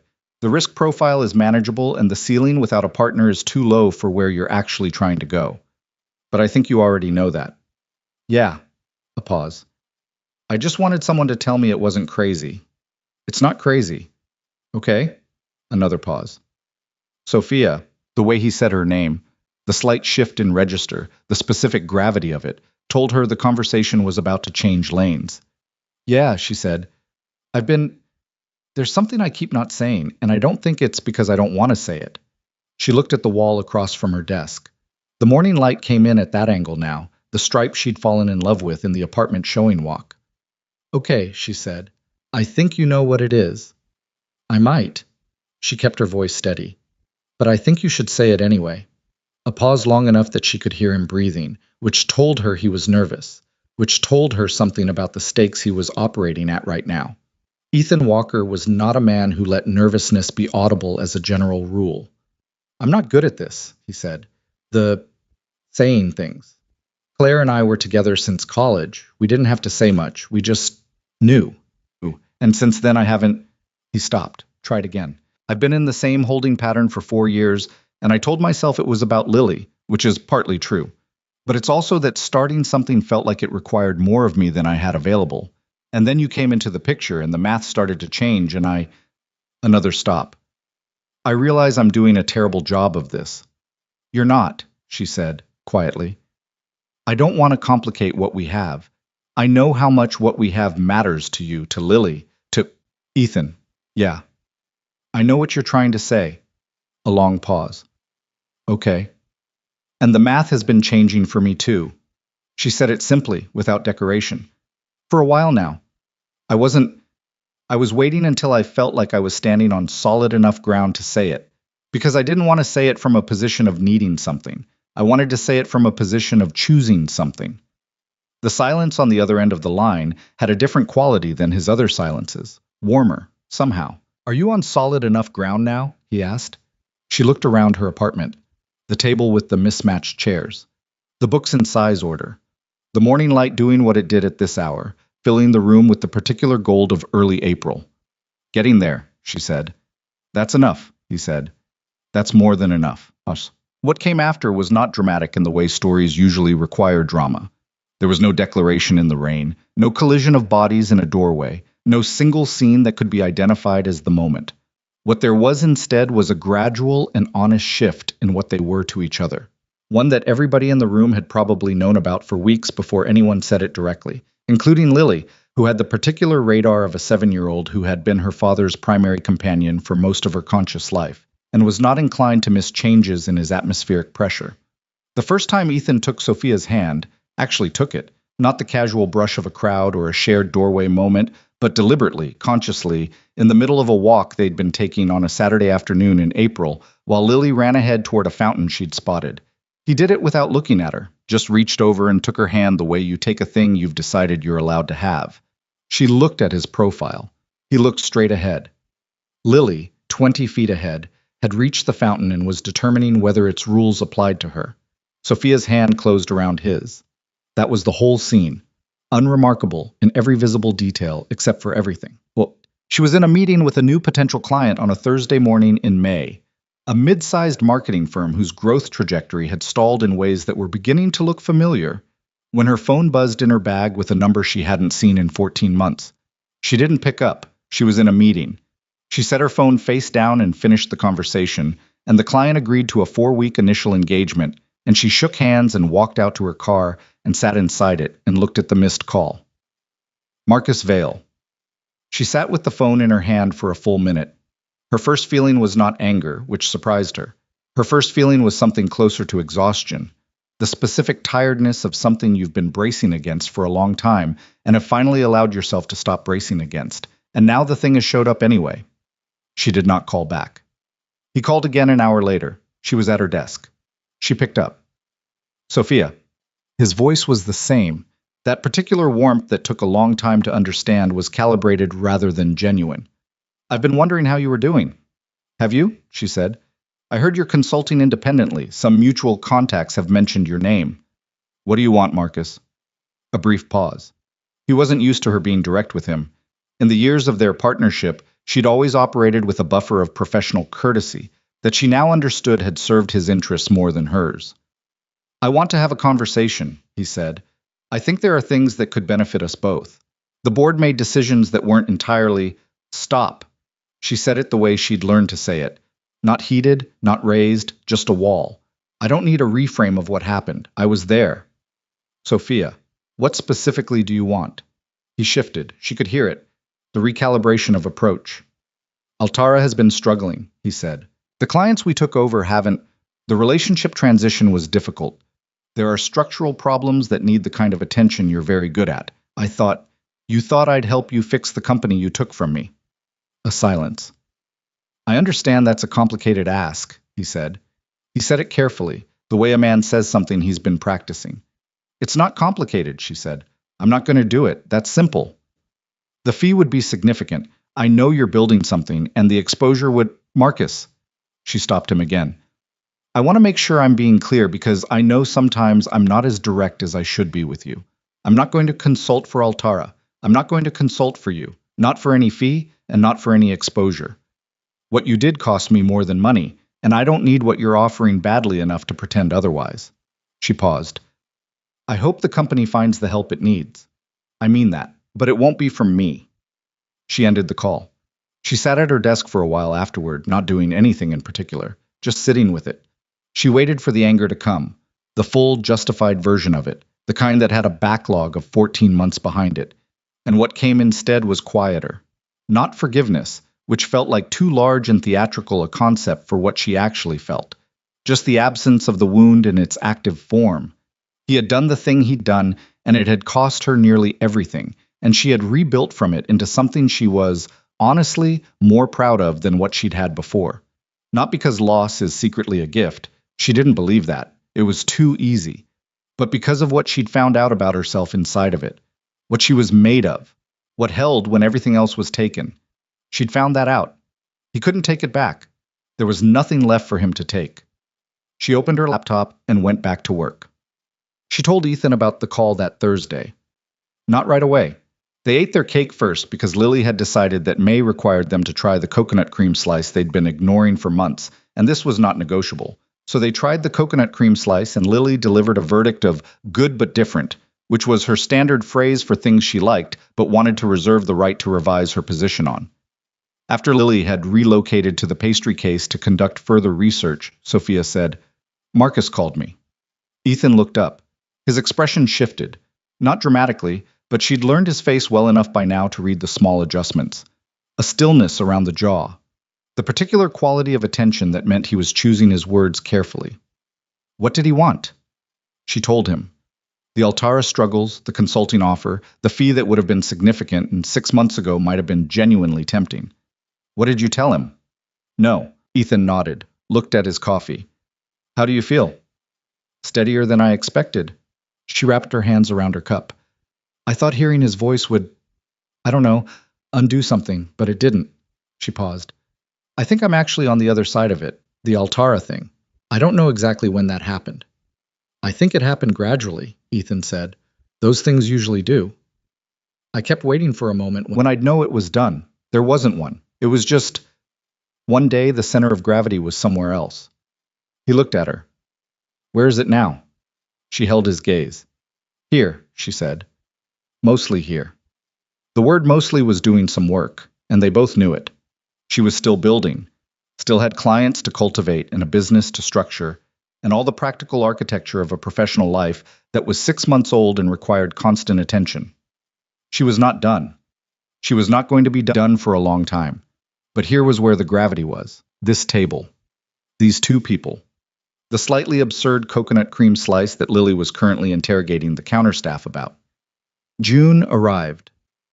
Long days, the light lasting until nearly 9 in the evening, the city in that particular summer-starting mood that makes people make plans they won't keep and mean it when they make them. Sophia registered her consulting firm. She'd been operating as a sole proprietor under her own name, which was fine for the scale she'd been at, but the work had grown past that threshold, and the professional infrastructure needed to catch up. She spent a week on the naming, not because it was a complicated decision, but because it was a weighted one. The name of a company is a commitment, a flag planted, a statement of intention that outlasts the moment it's made. She called it Meridian Advisory. She didn't explain the name to anyone. It meant the highest point the sun reaches in its arc across the sky, the moment before it begins to descend. She'd thought about that on one of her morning runs, that she had been at the top of something, and then she'd descended further than she'd thought descent was possible, and she was climbing again now. She was not back to the top. She wasn't sure the top was the goal anymore, but she was moving toward her own meridian, whatever that turned out to mean.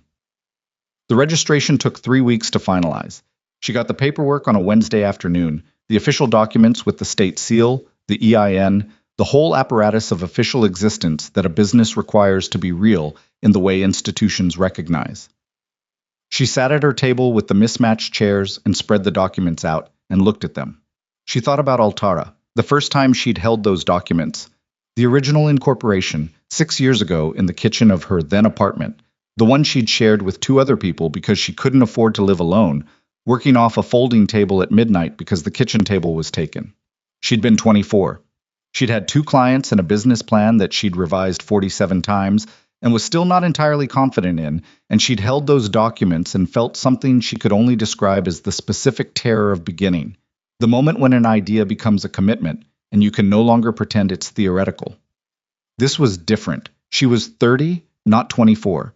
She had 7 clients and a wait list, and a year's worth of evidence that she knew what she was doing. She did not have the terror of beginning. What she had instead was something quieter and more durable, a deep private conviction that this time she understood what she was building and why it mattered, and what she was willing to pay for it and what she was not.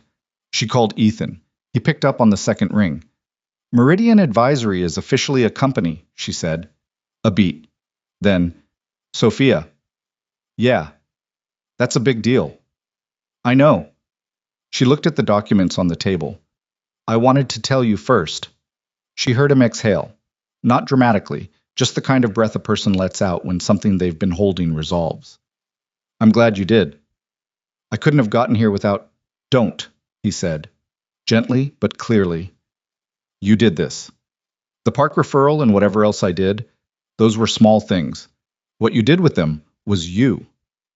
You can let me be grateful.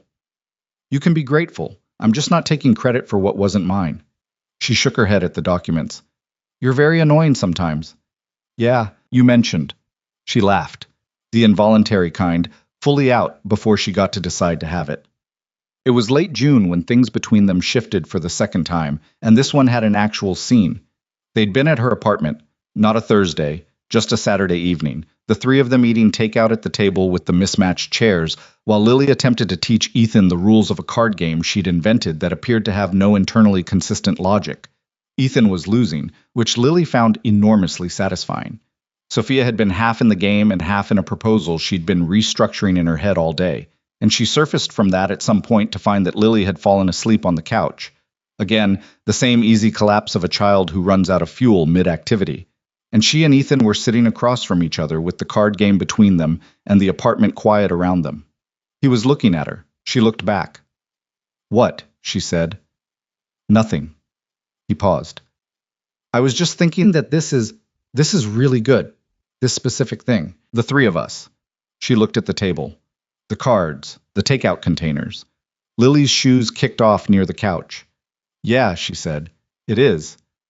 I don't want to mess it up, he said. I've been thinking about that. How much I don't want to mess it up. Is that why it's taken you this long? Partly.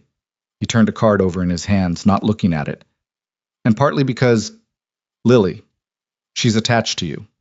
If we tried something and it didn't work out, it wouldn't just be about us. It would be about her, too. Sophia looked at the sleeping child on the couch. She thought about what it would cost Lily if Sophia disappeared from her life. She thought about what it would cost Sophia. Both of those things were real, and both of them mattered. I know, she said. I think about that too. And you're still... I'm still here, Ethan. She said it simply, with the particular firmness that comes not from certainty about outcomes, but from certainty about intentions. I'm not going anywhere. I'm not building something here that I'm planning to leave. He looked at her for a long moment.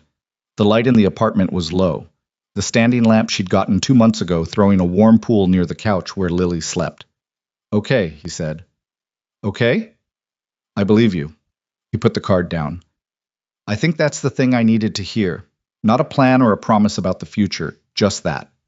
She understood. He had lost the last person he'd built a life with. Not by choice, not through failure, just through the random brutality of the world delivering an outcome nobody had prepared for. The scar tissue from that was not going anywhere.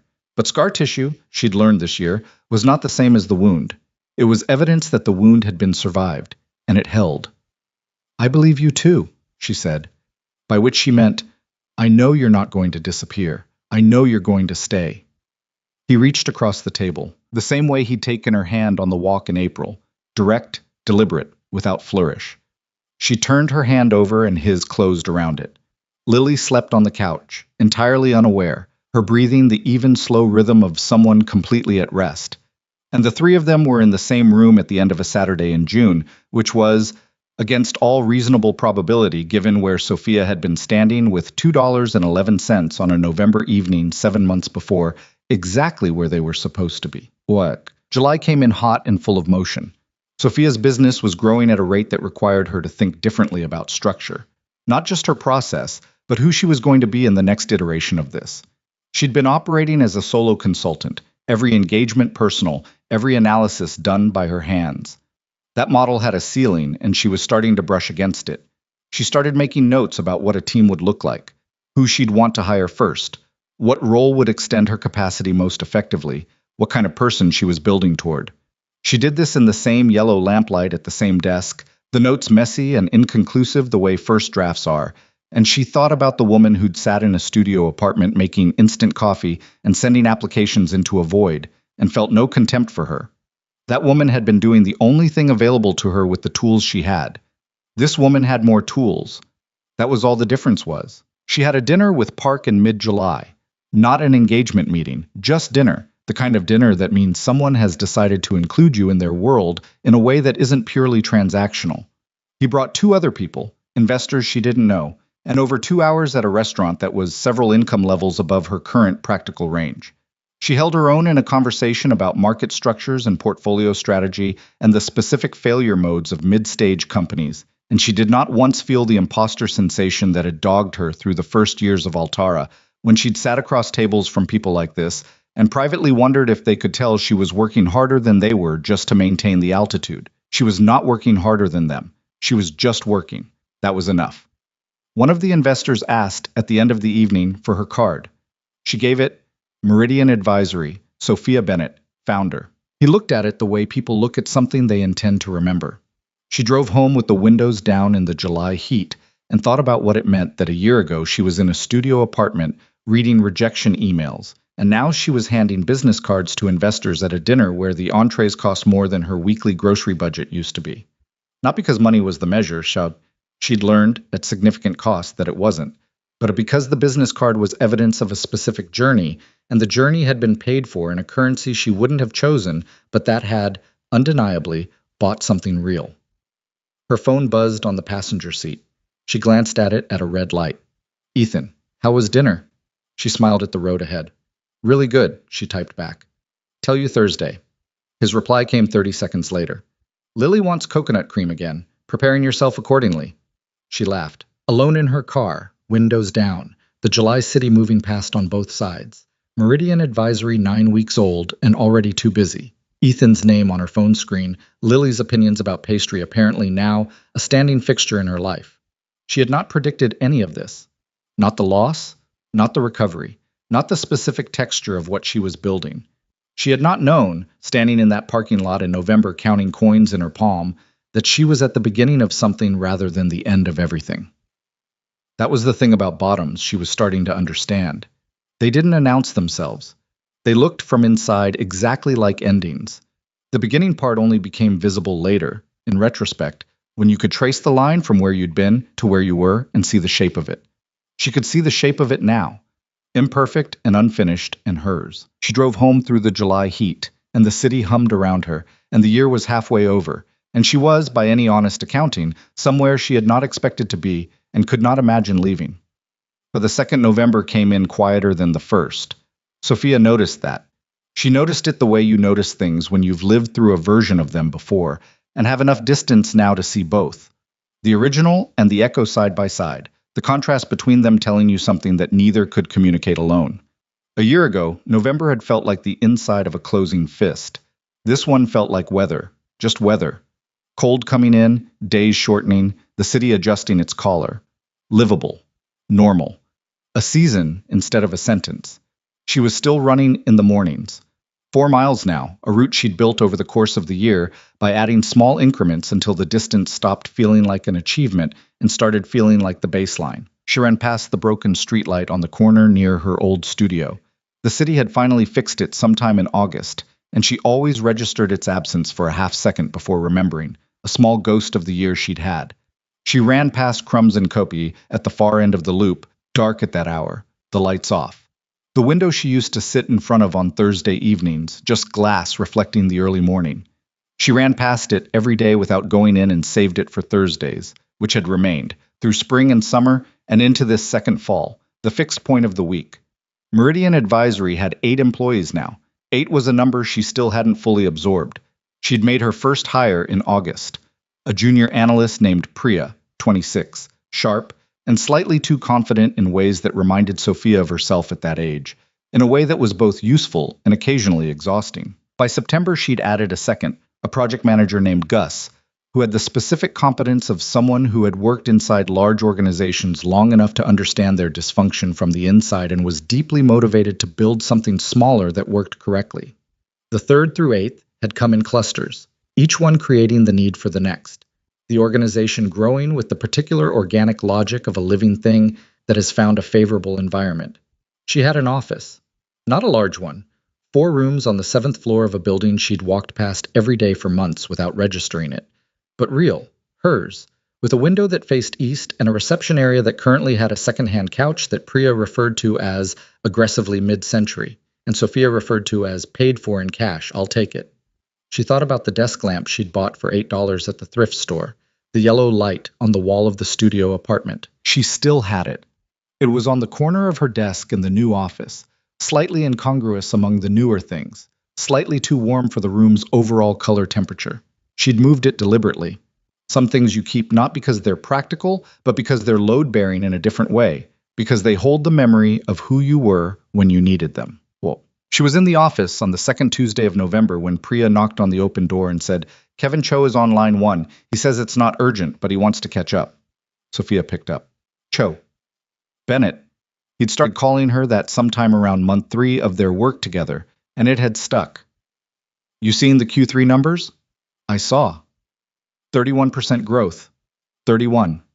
His voice had the particular quality of a man who has been through enough not to let himself be too loud about good news, but who is clearly, underneath the restraint, doing a small private dance.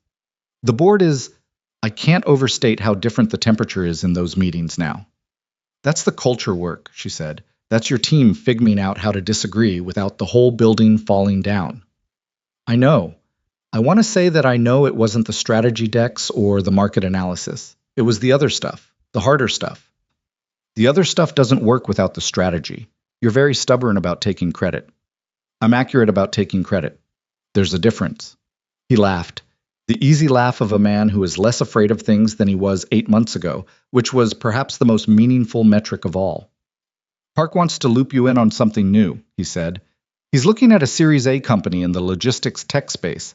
He thinks they have a version of the same problem we had, and he wants you in the room early this time. Tell him to call me." "He will. He's just giving you the heads up through me because he thinks you'll take the call faster if you know it's coming." "He's not wrong," she admitted. After she hung, she sat for a moment with the morning light coming through the east window. She thought about what 31% meant in concrete terms.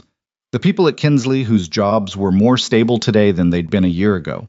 The company that would hire more people next year because the internal machinery was finally running in the same direction. She thought about Kevin Cho at 34, who'd built something from nothing and had come within a hard season of losing it, and had made himself uncomfortable enough to save it. She understood him in a way she hadn't fully understood anyone a year ago. Loss does that, she'd come to think. Not as a lesson the universe deliberately teaches, not as part of any plan or design, but as a side effect of having been at the bottom and found that you were still capable of seeing clearly from down there. Sometimes more clearly than from the top, because the view from the bottom strips things of their ornamentation. You see the structure of things without the decoration. She had been decorated once. It had looked very good and told her almost nothing real about herself. The birthday arrived on a Friday. She was 31. She'd noted the week before that the occasion was approaching with a different internal weather than the year before. Last year, it had loomed, accumulated dread, carried the weight of everything she'd lost, and the visible shortfall between where she was and where she'd expected to be. This year, it arrived more quietly. A day. Her day. A day she planned to have normally, which was itself a kind of gift. She ran her 4 miles in the morning, came back to the apartment, made real coffee, stood at the window in her kitchen watching the street below. A man was walking a dog. A woman was unlocking a bicycle. The regular, unremarkable life of a city morning, the kind of scene that is only beautiful if you have had a period of life in which you couldn't take it for granted. Ethan texted at 7:15, "Happy birthday. Lily has been awake since 6, and she would like me to pass along that she has a plan for tonight, and you are not allowed to ask what it is." Sophia smiled at the phone. "Tell her I'll contain my curiosity. She says that's good because the plan is very important." She got to the office by 8:30, which was earlier than anyone else. She liked these first 30 minutes, the office before it became an office. Just rooms with desks and a slightly aggressive mid-century couch, and the particular quiet of a space that had not yet been activated by the day. She made another coffee from the machine in the kitchenette and sat at her desk and opened her laptop and looked at what the day required of her. There was a new proposal to finalize, a call with a potential client at 10, a team check-in at 2 that Gus ran better than she did, and that she attended primarily to stay connected to what her people were working on and how they were managing it. A call with Park at 4 about the logistics tech company Cho had mentioned. She worked cleanly, well, in the state she'd come to recognize as her best operational mode. Not urgent, not anxious, just moving through the work the way you move through familiar terrain. The proposal came together in an hour and a half. The 10 o'clock call went better than she'd expected. The check-in at 2 told her that Priya had found a genuine insight in a dataset she'd been working through that would change the framing of an active engagement, which was the kind of thing that made Sophia think she'd hired the right person, even when Priya's overcorrected confidence was making everyone in the office slightly tired. At 4, she took the Park call. The logistics tech company was real, the problem was recognizable, the timeline was tight. She told him she'd take a look at the preliminary materials over the weekend and come back to him Monday with a first read. I expected you to negotiate on the timeline, Park said. I don't need to. Monday works. Cho said you'd say that. Cho's getting good at predicting me. That's because you're consistent, Park said. In this business, consistent is rarer than smart. A pause. Happy birthday, by the way. He mentioned that too. She laughed. My client is tracking my birthday. Your client considers you a friend at this point. That's not a complaint. After the call, she sat in the quiet office. Priya and Gus had both gone home. The others had filtered out through the afternoon, and looked at the east-facing window, now showing the city in the early dark of November, lights coming on in the building across the street, the particular visual texture of a city settling into evening. She thought about last November. She did this deliberately, not as punishment, but as calibration, the way a navigator takes a bearing by looking backward to confirm forward direction. She had been there. She was here. The distance between those 2 points was 1 year and a number of things she could not have predicted and would not trade. She closed the laptop, got her coat, turned off the yellow desk lamp last, as she always did, and walked out into the November evening. Crumbs & Co. was warm and smelled exactly as it always had. Butter, sugar, vanilla, the particular alchemy of a place that knows what it is and doesn't try to be anything else. The Christmas decorations were back, in the same partially installed state as the year before, half one season and half another. The tree near the entrance had the same lights blinking in no pattern.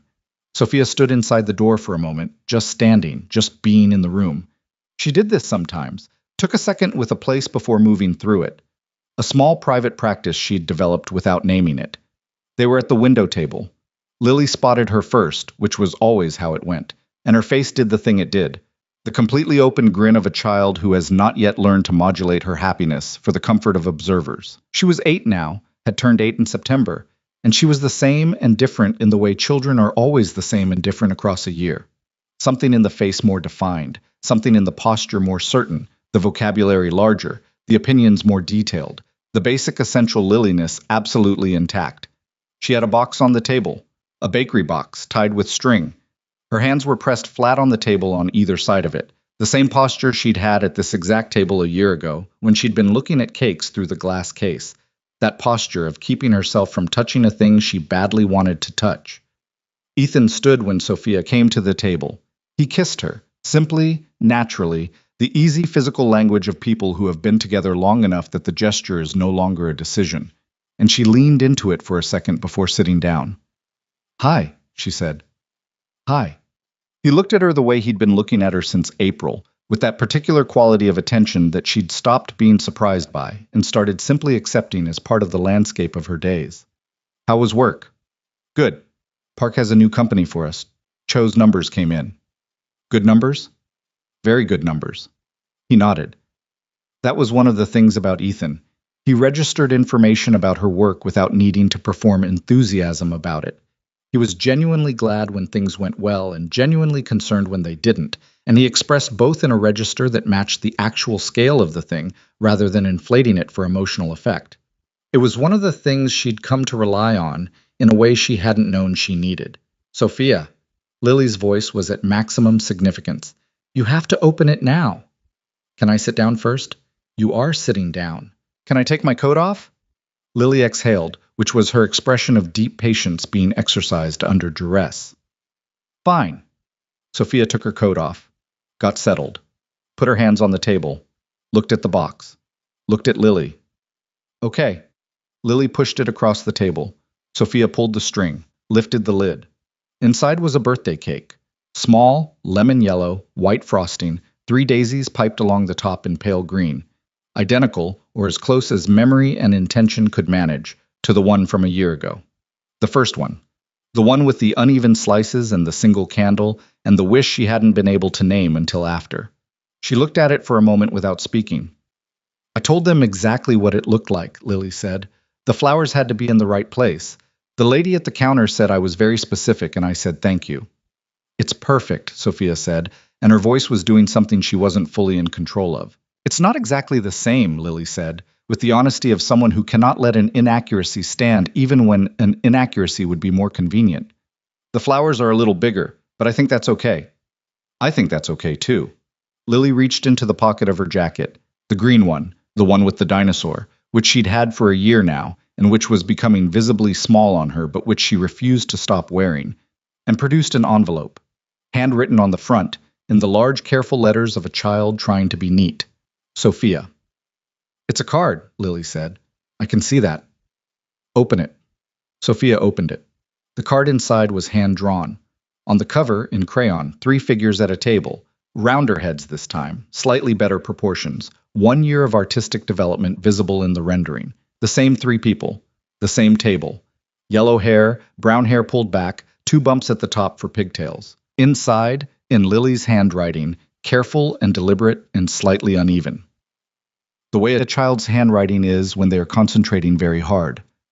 Thank you for becoming part of our family. Happy birthday, Sophia. Love, Lily, and Dad. But he said I could sign for both of us. Sophia read it twice. Then she put the card flat on the table, very carefully, the way you put down something you don't want to drop. And she looked at the daisies on the cake, and she did not cry, but it was a near thing, the kind of near thing that you feel in your sinuses and the back of your throat and the specific place in your chest where things that matter live. Ethan's hand found hers on the table. He didn't say anything. He didn't need to. Lily was watching her with those dark eyes that still had that quality. The complete, unguarded attention of someone who hasn't learned yet to look away from emotion. Are you sad? Lily asked. No, Sophia said. I'm the opposite of sad. Happy. Yeah, she looked at the card, the cake, the 2 people across from her. Yeah, exactly that. Ethan put a candle in the cake. A single one, same as last year. He lit it with the same lighter from his jacket pocket. She'd given him a new one for his birthday in August, but he still carried both. And the small flame stood straight in the still air of the bakery. Sophia looked at it. She thought about what she'd wished for a year ago. She'd wished she'd known it, driving home that night, for exactly what she'd gotten.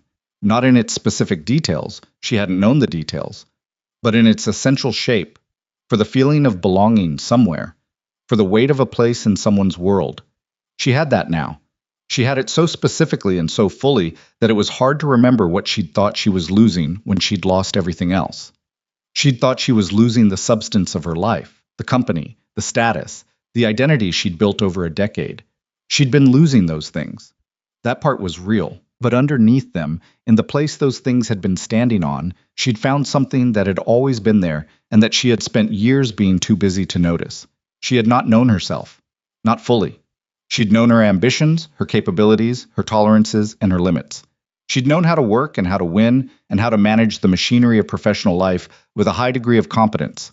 But she had not known until she was sitting at a table in a bakery with $2 in her pocket and a candle in front of her and nowhere left to hide behind performance, what she actually needed. What would make the rest of it worth something? The candle burned. The flame was steady. She thought about the things she would tell herself, the version of herself who had stood in the parking lot that November night counting coins on her palm. She wouldn't tell her it was going to be okay, because that's not a sentence that helps anyone in the middle of not okay. And because the truth is more complicated and more valuable than that. What she would tell her is this: the thing you're losing is not the thing you think it is. The thing you're losing is the covering. What's underneath it is you. And you, it turns out, are more than the covering. She would tell her, the people who show up without a ledger are rare, And when they show up, you should let them, even when your entire self is organized around not needing anyone to show up. She would tell her, Lily is going to show you things about what it means to be seen by someone who doesn't know your resume and doesn't care. And it's going to feel more valuable than any endorsement you ever chased. She would tell her, the bottom is survivable. You survive it, and on the other side there is a table with mismatched chairs and a business you built with your own hands, and a man who took your hand on a walk and didn't make a speech about it, and a girl with uneven pigtails who kept your card in the pocket of a jacket she's been wearing for a year because she wanted to have it close. She blew the candle out. This time she knew what she'd wished for. She'd wished for another year of this. The specific, imperfect, daily difficulty, genuinely good thing that her life had become. That was all. That was everything. Lily clapped. Good one. You say that every time. Because you always do it good. Ethan cut the cake. The slices were still uneven. He had not, in a year, developed additional cake-cutting skill, which she found privately and completely endearing. Lily pointed out immediately that hers was smaller. The renegotiation was brief and principled. They ate. Later, after Lily had eaten her slice and 3/4 of Sophia's and conducted a comparative analysis of this year's cake versus last year's, the verdict being that last year's had slightly better frosting but this year's had better cake, which meant they were different kinds of perfect. And after the table had been cleared and they'd lingered over coffee the way people linger when they aren't ready to let an evening end, Ethan said quietly while Lily was in the bathroom, I've been thinking about something. Okay. He turned his coffee cup in his hands, a habit she'd catalogued months ago. He did it when he was deciding whether to say the thing he was thinking. I've been thinking about what next year looks like. For the three of us. She waited. My lease is up in March, and Lily she's been asking questions about how things work, about whether you're going to be there when she grows up. He looked at her. She asked me last week if you were going to live with us someday. Sophia held very still. What did you tell her? She said.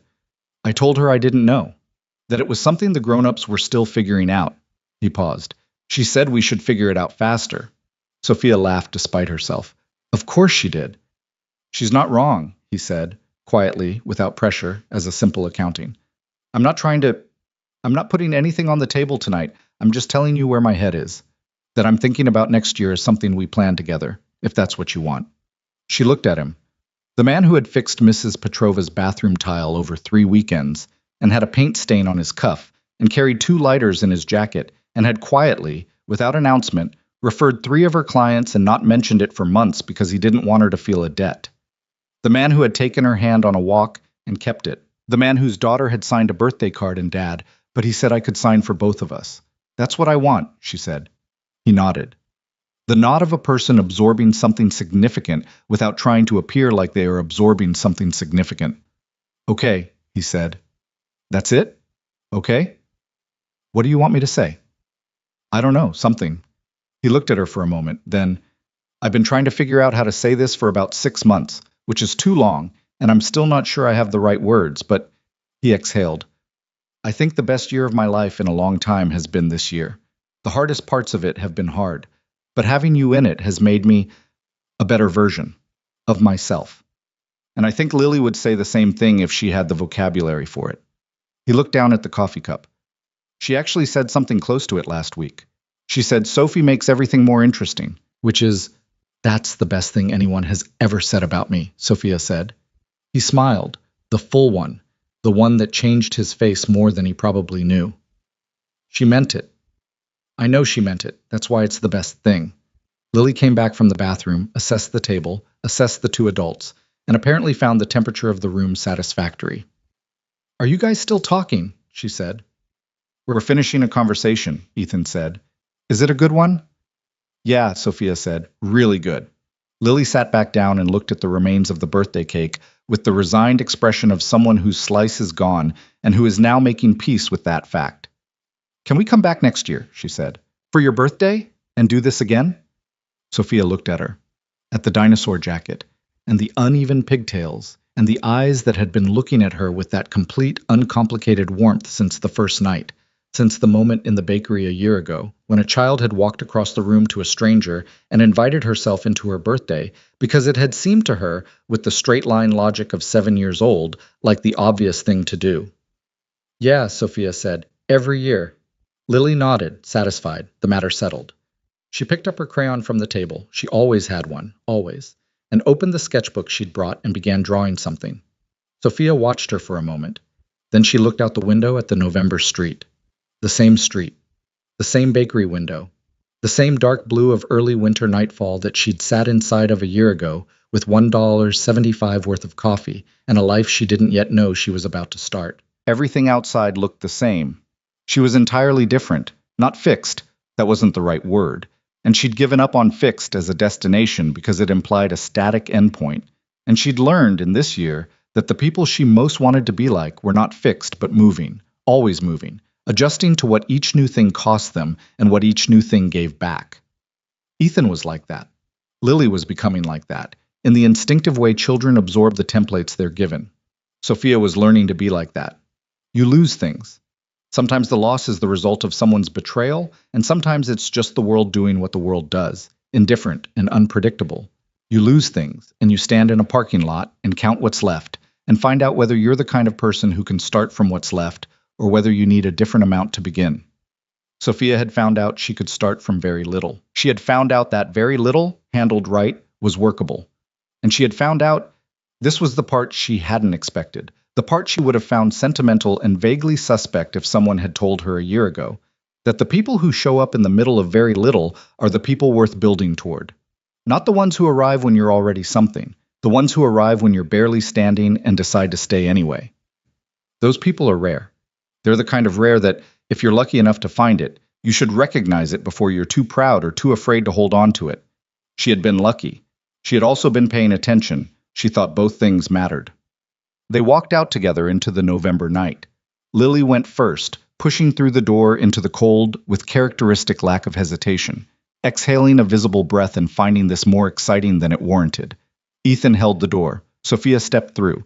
The cold hit the same way it always did. Immediate, clarifying, the particular honesty of November air that doesn't negotiate. She zipped her coat. Beside her, Ethan turned up his collar. Lily had already walked to the edge of the curb and was looking up at the sky, which was doing something with clouds and city light that made it a deep orange-gray, the particular sky color of a winter night in a lit city. "It's a good sky," Lily announced. "Yeah," Ethan said. It was. It was not a spectacular sky, not a sky that demanded photography or superlatives. It was just a November sky doing what November skies do, ordinary and specific and present, and the three of them stood under it for a moment before moving. Sophia looked up at it, felt Ethan's hand find hers in the cold, felt the year behind her, and the year ahead. Both of them real. Both of them uncertain in the ways that years are always uncertain, and found that she could hold both without flinching. This was the life she had. Not the one she'd planned, not the one she'd built and lost, not any version she'd have drawn up if someone had given her the paper and the time. This specific life, with its mismatched chairs and its wait list and its 8 employees and its Thursday evenings, and this man, and this child, and this ordinary sky. She had not imagined it. She had found it. There was a difference, and the difference was everything.